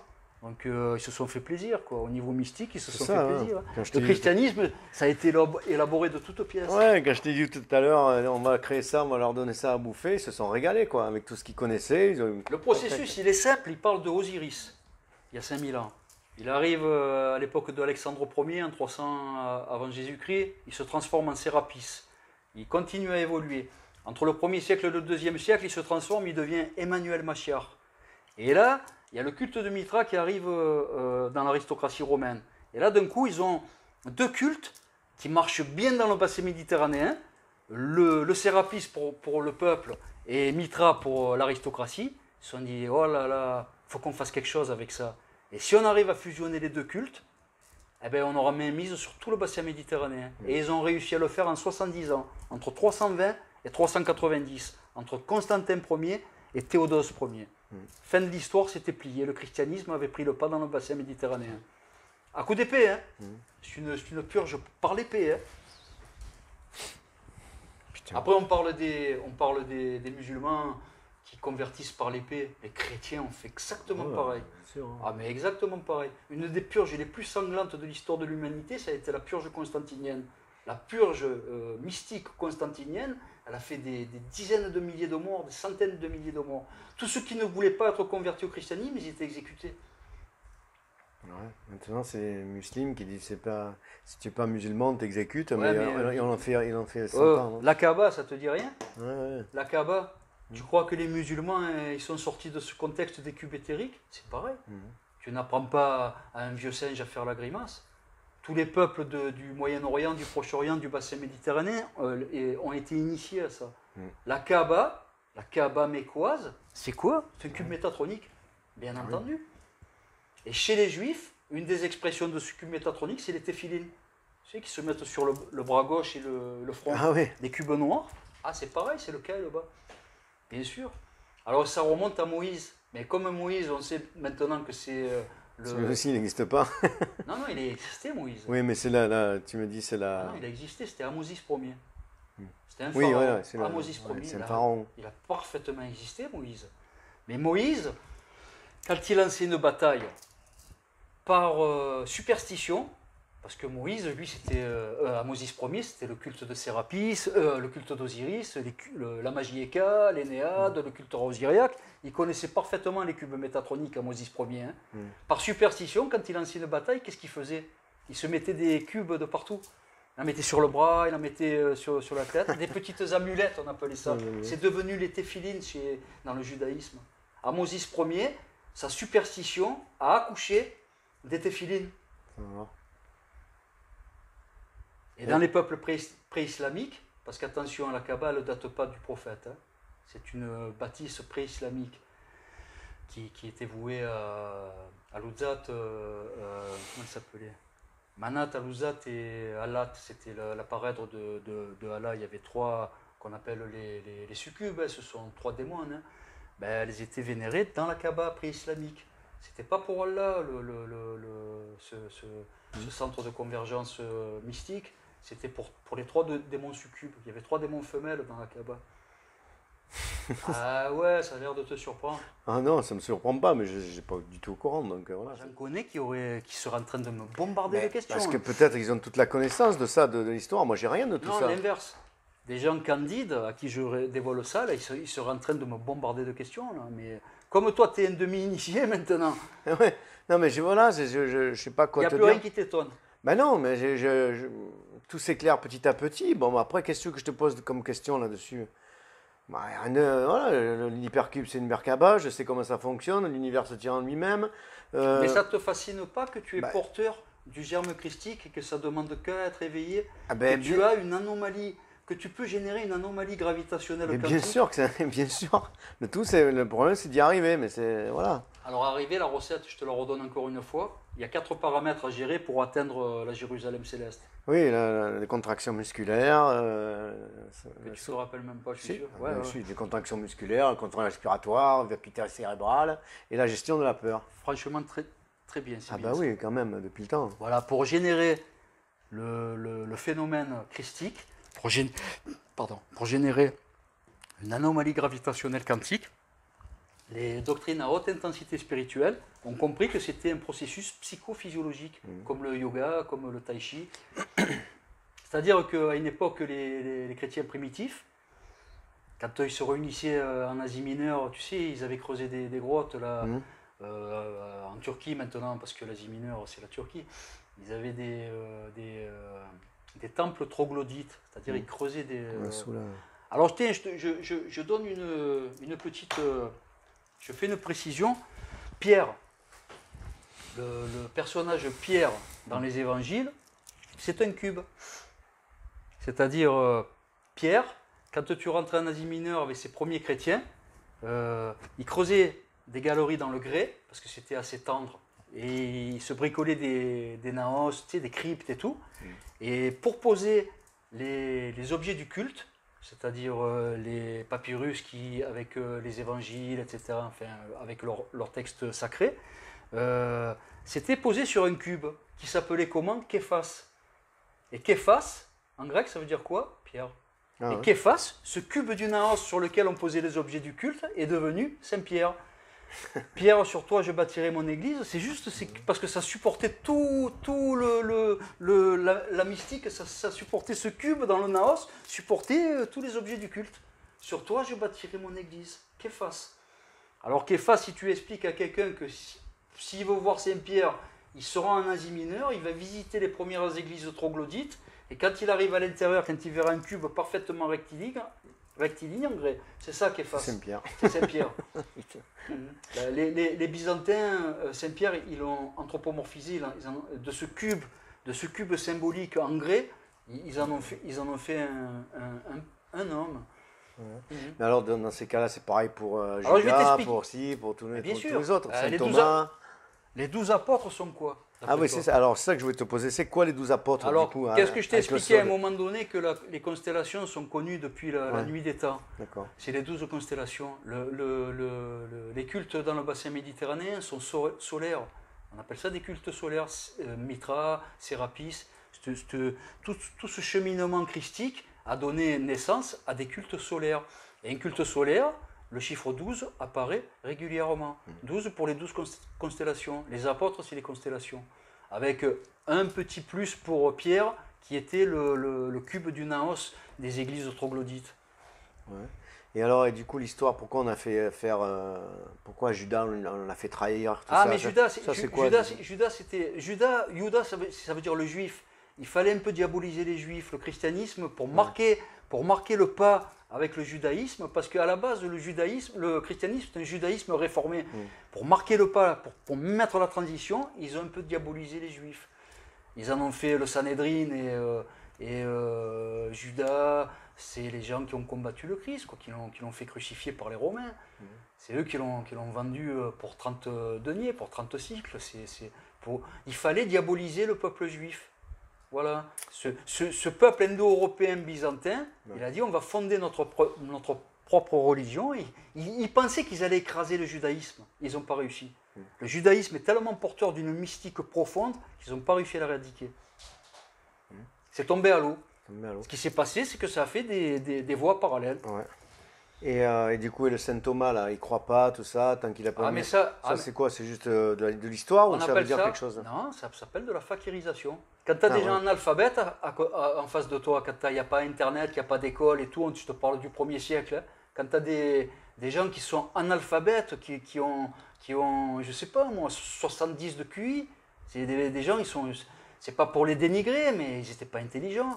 Et bien, pour leur faire croire des choses, on disait, oh là là, il y en a un, il croit à rien. Il s'appelle Thomas, il croit à rien. Eh bien, il a cru. Oui, il a vu, il a cru. Alors, il y a un truc, il disait, te rends compte, lui, il croit à rien, ce mec, et ben là, ça doit être vrai, puisqu'il a cru. On appelle ça des fakirisations du système limbique. Il fallait les convaincre à tout prix, ces croyants. Mais comme ils étaient un peu bébêtes, eh ben, ils se sont fait fracturer leur système limbique.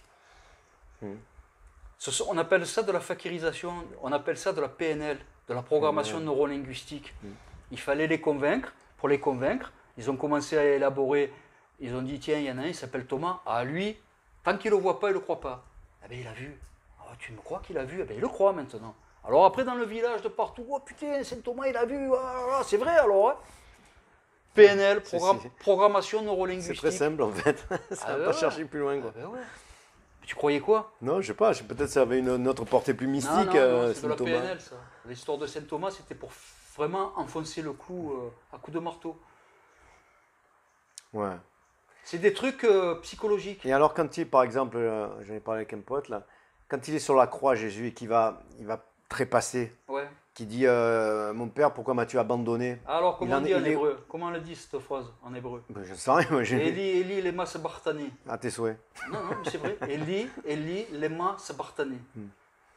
Mais là, il était à quel niveau? Il était à la Mais là, droite c'est date. et à date. Voilà. Ouais. Date chez les Égyptiens anciens, douat chez les Égyptiens anciens, date chez les Juifs kabbalistes. Ouais. C'est la mort symbolique.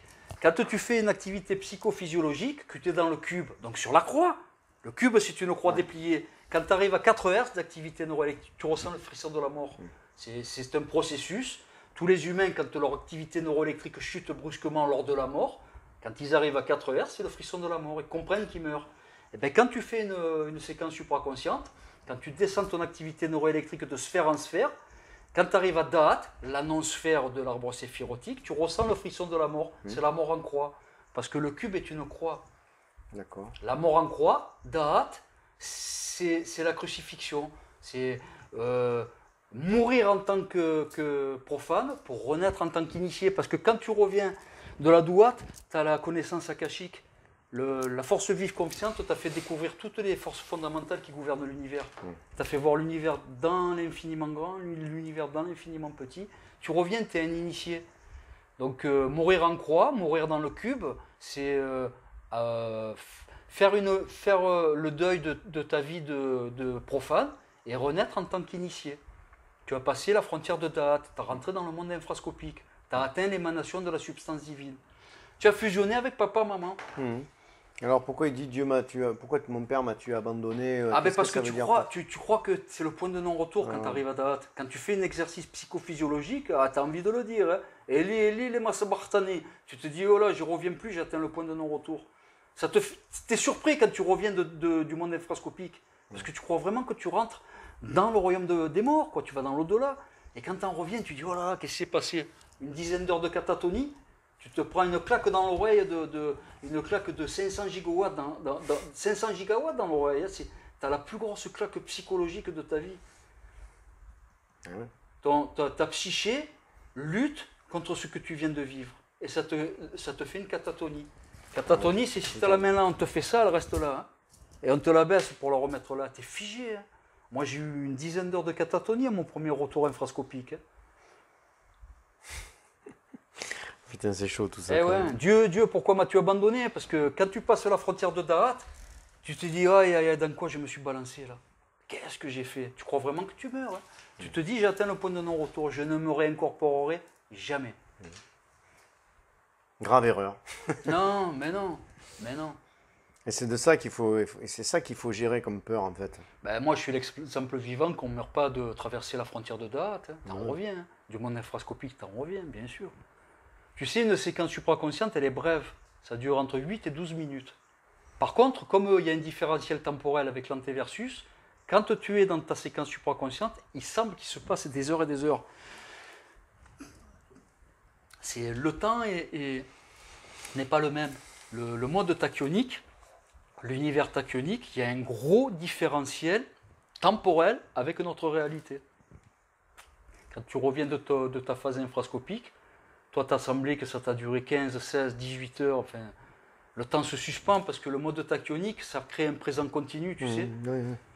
Tu as ce son-là qui te vient avec les infrasons, les ultrasons, ça te crée un genre de diapason comme ça. Tu sais, c'est un truc à vie, de toute façon, c'est inexplicable. Là, tu parlais d'hier, là, que l'univers, c'était des pixelisés. Non, nous, pour qu'on le ressente, notre cortex, notre néocortex, notre cortex, notre système limbique, notre système reptilien, tout le système cérébrospinal traduit ça en pixelisation. On appelle ça la pixelisation de l'univers. Parce qu'en fait, on y arrivera au noyau, c'est pas ça. Mais je ne peux pas le dévoiler maintenant. La vérité est ailleurs. Mais nous, on le perçoit comme une pixelisation. Ces tachyons, on les perçoit comme une pixelisation. C'est pour ça que les astrophysiciens, à la pointe de la technologie depuis une dizaine d'années, ils disent on vit dans un univers semi-holographique. D'accord. Semi-holographique.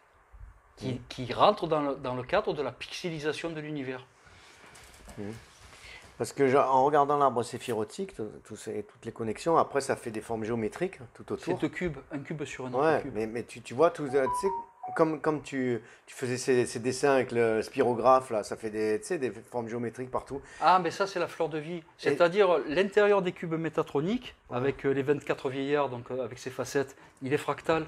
C'est-à-dire, Voilà, ouais. c'est un octangle étoilé dans un octangle étoilé, etc., etc., etc. Ça fait des formes géométriques. Ben, c'est-à-dire, à partout. un moment donné, tu la vois quand tu es à l'intérieur, quand tu es dans le barycentre d'un hypercube, tu le vois, l'infrastructure. C'est-à-dire, c'est la machine à coudre de l'univers. Une Merkaba, c'est elle, quand un ovule est fécondé par un spermatozoïde, c'est la Merkaba qui s'occupe de la division cellulaire et de l'agencement. Telle cellule va aller dans les yeux, telle cellule va aller dans les cheveux, telle cellule va aller dans les os. C'est les Merkaba qui nous construisent. Si tu demandes à un biologiste comment elle se fait la division cellulaire et pourquoi ça se construit comme ça, comme si c'était tout seul, non, c'est les véhicules célestes qui nous construisent. Les gens ont confondu les causes et les effets. Pendant longtemps, les gens disent, tiens, le champ aurique est la résultante de notre vie organique. C'est l'inverse. Ouais, c'est les véhicules célestes qui nous construisent.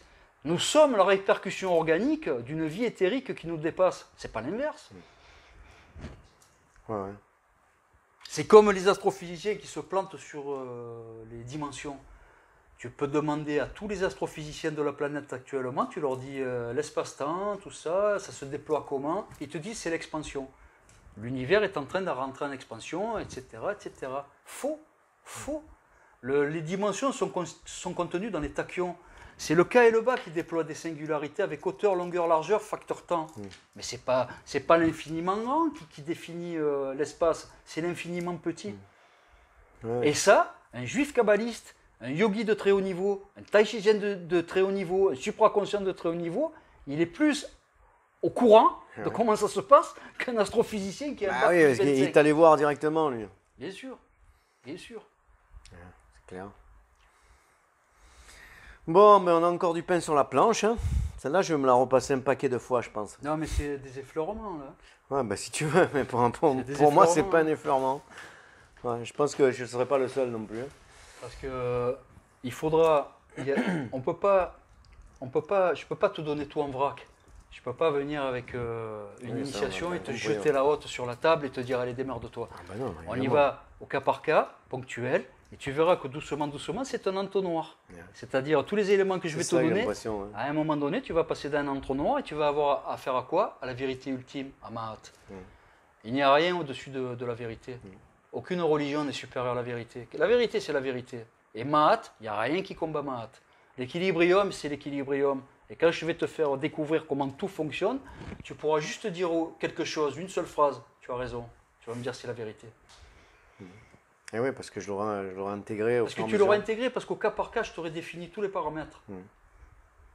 Après, tu iras chercher les preuves là où je te l'ai dit. Tu iras dans tel livre, tu diras, mais ce qu'il m'a dit, c'est vrai, c'est inclus là, c'est inclus là, c'est inclus là. Je te mâche le travail.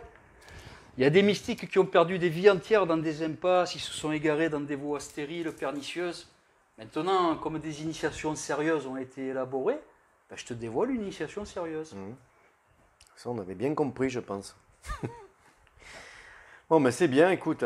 Pour avoir accès à ce savoir, je ne sais pas combien pour avoir accès à ce savoir, il faut que tu te frappes 30 ou 40 ans de société secrète et que tu parviennes dans les hauts grades. C'est-à-dire, c'est 3% des gens qui parviennent au haut grade.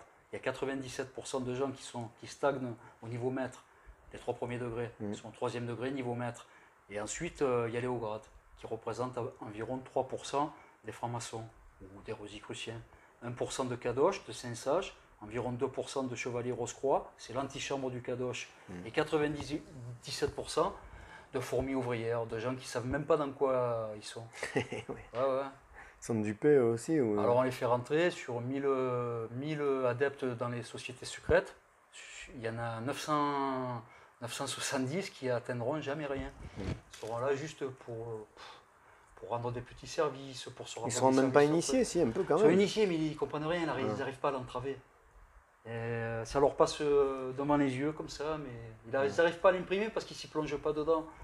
C'est tellement prenant, il faut tellement rentrer dans des principes abstraits, métaphysiques, il faut tellement passer des heures de lecture et tout que c'est rébarbatif.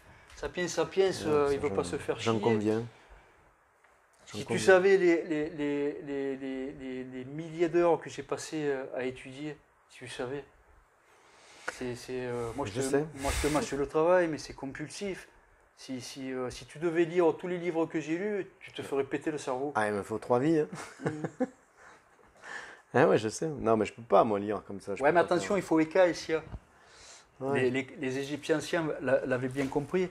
Il faut Eka, les sciences merkabiques, je te parle de ça, et Sia, la connaissance. Ouais. Il faut rationaliser, après il faut cartographier, il faut lire des livres, il faut prendre des notes, faire des Bristol.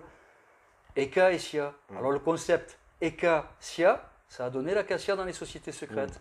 Quand tu dis un des mots de code chez les francs-maçons, l'acacia méconnu. C'est Eka, Sia. Science occulte, plus le savoir pur. C'est bien tout ça, putain.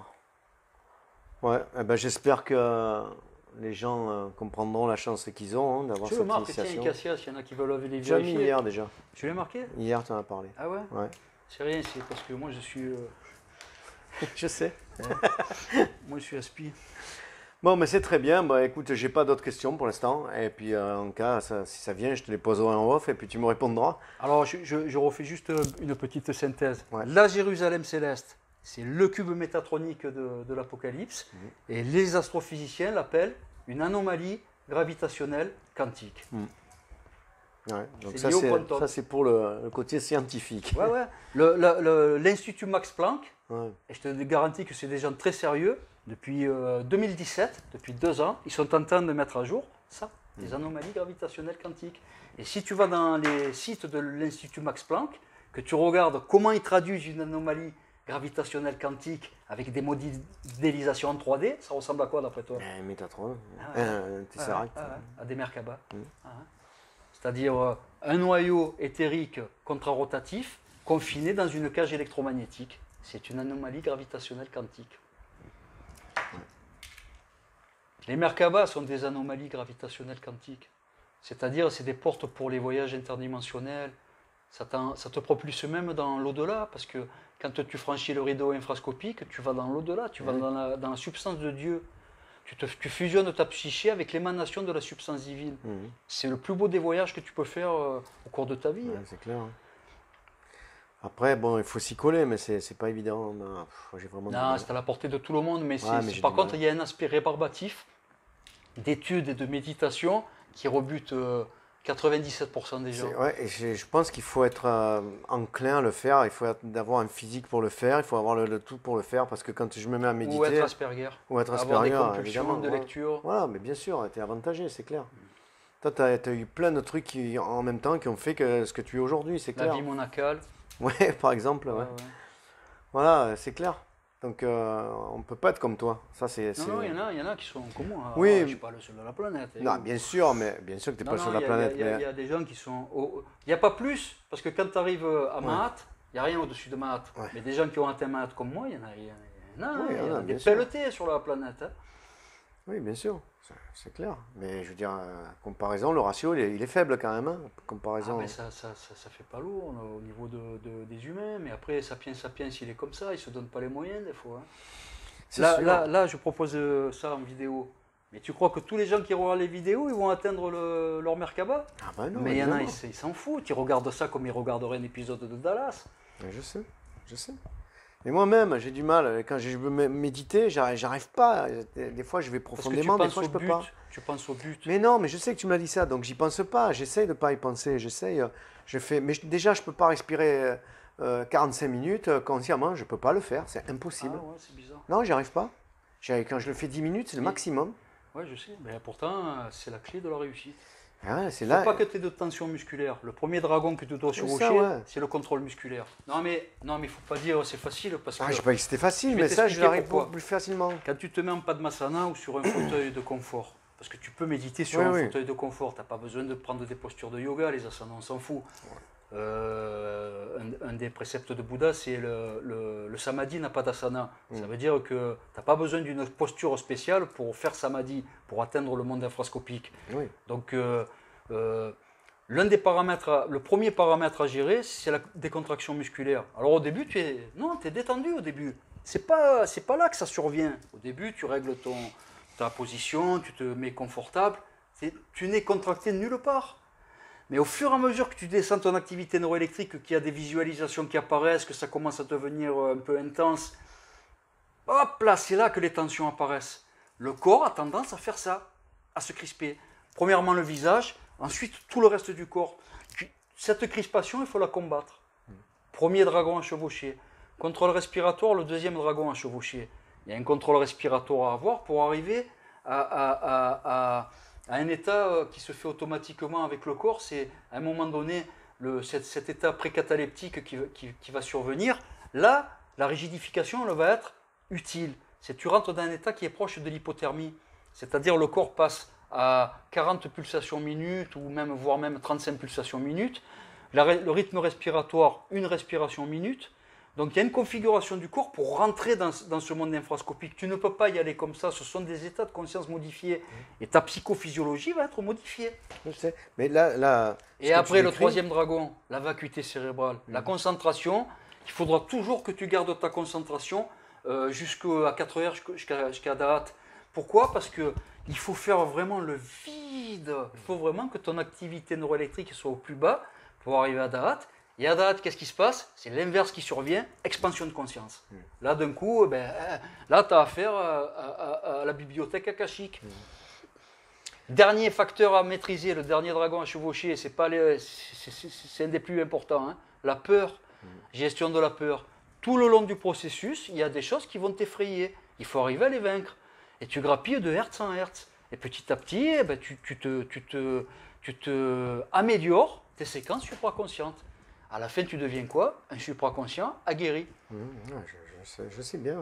Mais bon, après, pour arriver à tous ces stades, il faut... Moi, j'arrive à, comme tu dis, à la rigidification. À un moment donné, je suis tout raide comme ça. J'ai la tachycardie, je sens du froid. Et puis, j'ai l'impression que je ne respire plus. Tachycardie, c'est quand la force vive consciente monte dans le deuxième creuset. Quand il est près du cœur, le transit de creuset, alors tu commences à concentrer ton énergie dans le premier diantan. Moi, je te parle en taoïste, je suis taoïste. Je sais, moi, je ne suis pas ni chrétien, ni juif, ni musulman. Donc là, je vais revenir à ma paroisse à moi. Quand tu concentres ton énergie dans le premier diantan, quand il va monter, ça se fait automatiquement, c'est avec la vacuité. Hein. C'est pas toi qui ordonne à la force vive consciente de monter de creuset en creuset. C'est automatique. Au plus tu descends ton activité neuroélectrique, au plus l'énergie va monter. C'est une montée de Kundalini, on appelle ça. Quand le premier creuset est chargé, d'abord, cette énergie consciente, cette force vive consciente, elle a une intensité électrique. Elle a la force d'une pile de 9 volts. Tu le ressens. Tu sens des trucs comme ça. Et quand ça monte au deuxième creuset, dans le thorax, tu as une légère tachycardie. Enfin, non, pas une légère, tu as une tachycardie. Ça bat fort, hein, putain. Et quand ça monte dans le troisième creuset, dans le troisième diantan dans le crâne, la tachycardie cesse, mais par contre, là, tu as le flash, tu es ébloui. Tu as le kensho, l'éblouissement du troisième creuset. Et après, l'art et la manière, c'est d'expulser cette force vive consciente et de générer ta pierre philosophale. La pierre philosophale des alchimistes, c'est le quatrième creuset, la perle du dragon des taoïstes. Attention, le phénomène est cartographié pareil dans toutes les religions à haute intensité spirituelle. Il faut juste faire quoi? Les conversions linguistiques. Non, ça, j'avais bien compris. Depuis qu'on en parle, ça, c'est pas de souci. Hein. Non, moi, j'arrive juste à ce stade-là. Puis après, j'ai l'impression que je respire plus, quoi. Ah non, mais ça, c'est normal. J'ai l'impression que j'ai plus du tout envie de respirer. Non, la catalepsie et l'apnée font partie du phénomène. Il ne faut pas les craindre. Ah, je le crains pas. C'est pas que tu respires plus. Tu passes à une respiration minute. Ouais, peut-être. C'est ton corps qui se cale tout seul comme ça. C'est comme une hypothermie. Oui, mais regarde, j'ai pas fait attention à respirer pendant 45 minutes, comme tu dis. Ah, mais moi, j'ai pas besoin de 45 minutes. Eh ben, moi, apparemment, j'ai pas besoin non plus, puisque j'arrive à ce stade-là. Je te dis, on commence comme ça. On commence comme ça. Mais par contre, tu devrais en revenir aux fondamentaux. Ne cherche pas à aller trop vite. Non. Je te conseille toujours, moi je le dis, faites-vous 45 minutes de contrôle respiratoire. Ça t'aidera à maîtriser le phénomène. Si tu veux aller trop vite, que tu essaies à chuter ton activité neuroélectrique trop brutalement, tu vas générer des hypnagogies démoniaques. Ouais, mais ça, je sais que ça peut arriver, donc je m'y attends. Donc je saurais que c'est du flan. Tu sauras, mais c'est tellement Ouais. intense que tu auras peur quand même. Peut-être, sûrement même, je sais, mais au moins je serai conscient de ça. Voilà, donc déjà je vais éviter certains pièges. Le dragon de la peur, c'est un des paramètres à gérer. Tu mets quelques mois à passer certains caps. Hein. Ouais, ben j'ai toute ma vie, moi je m'en fous. J'ai toute ma vie. Ah Si- ben de toutes les manières, attends, je te le répète depuis le début, hein, les séquences supraconscientes, c'est le travail d'une vie. Ouais. Tu peux jamais dire que tu arrives au top. Toujours tu peux t'améliorer. Ouais. Il y a toujours des petits réglages à trouver, des petits trucs de gymnastique mentale, un petit machin de respiration. Là tu te dis, oh là j'ai fait comme ça, je vais faire comme ça. C'est un travail d'une vie. Hein. Et il y a des fois, ce qui me fait arrêter, c'est ce mal de tête, quoi. Une fois que j'ai passé Ah, la tachycardie, j'ai mal à non, la tête. Non, ça c'est que tu fais une surpression artérielle. Ouais, C'est, peut-être. Ouais. t'es pas assez détendu. Putain, Tu ça fais fait mal, hein, tu- ça fait ouais, mal au ouais, tu front, fais comme une ça. surpression, tu fais une surpression. Ça fait partie des petits tracas qui accompagnent le phénomène. Ouais. Mais ça, je sais pas comment gérer. Je suis obligé de Ben, m'arrêter. il faut aller doucement. Tu vas trop vite. Il faut aller doucement. Il faut respirer profondément, mais lentement, gentiment. Il ne faut pas forcer la respiration. Ouais, ça, j'ai compris. Je sais bien, depuis le Il temps faut qu'on faire en le parle. vide, la vacuité cérébrale. Il faut que tu te sentes bien. Il faut qu'il n'y ait personne dans la maison. Moi, je fous tout le monde dehors. Ouais, c'est mieux. Ouais. Alors, obscurité. Moi, j'aime pas quand il y a la lumière. Bon, pas l'obscurité totale. Hein. Je baisse un peu l'intensité. Je ferme les volets. Bref. De l'encens. Moi, j'aime bien quand ça sent bon. Tu vois, je mets mon coussin de méditation. C'est le Kokan Zazenji, ça s'appelle. C'est un coussin chinois qui sert pour la méditation zen. Tu poses ton Kokan Zazenji, tu t'assieds, tu fais Kokan Zazenji, c'est Shikatanza, c'est la discipline. S'asseoir et méditer par le vide. Ku, c'est le vide en japonais. Tu fais Shikatanza, Kokan Zazenji, tu t'assois, tu médites, ça sent bon. C'est une pièce un peu que tu vois, un peu à bricoler comme un temple.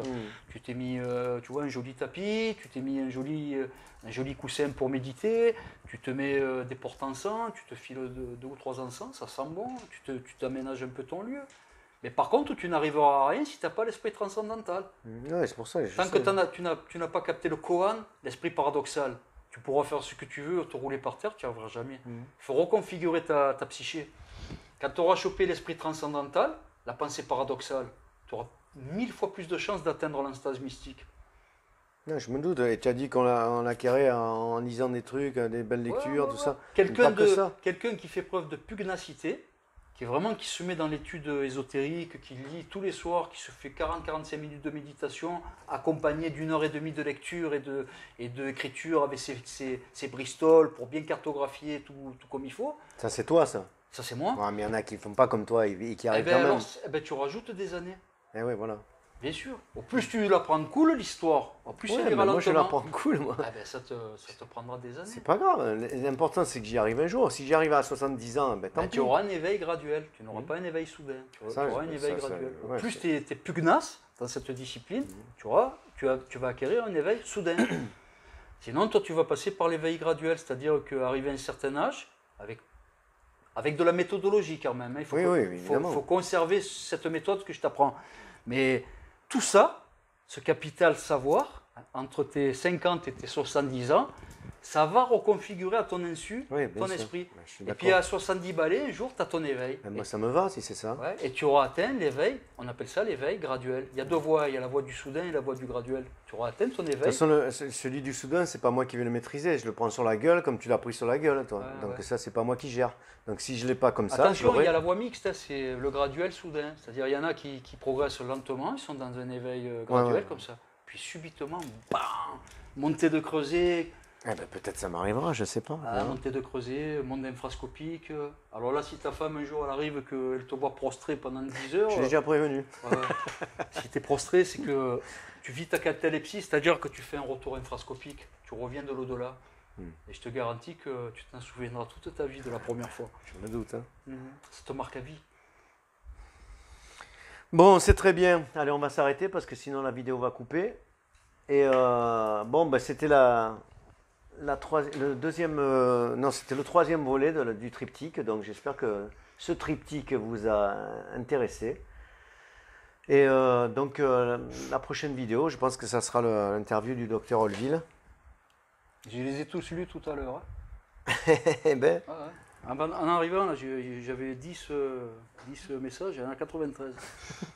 Ah, la vidéo qu'on a postée sur la Ouais. magie Eka, ouais, j'ai jamais reçu autant de mails de ma vie. elle était bien. Hein, ouais. Ah, hein. Là, depuis 2 jours, mais déjà que j'ai 200 mails de retard, là, ils vont me faire exploser la boîte mail. Ah ouais, c'est clair.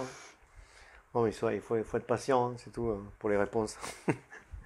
Bon, mais ça va. Bon, ben, la prochaine fois, je pense qu'on va interviewer le docteur Olville, hein, je Ouais. crois que c'est ça. Il y a Hugues qui arrive dans une semaine là. Donc Voilà. on va faire une mini série de 3 vidéos, je pense, puisqu'il reste 4 jours sur la côte. Il nous fait l'honneur de venir de Paris. Ouais. Et on fera une mini série, je pense, de 3 vidéos.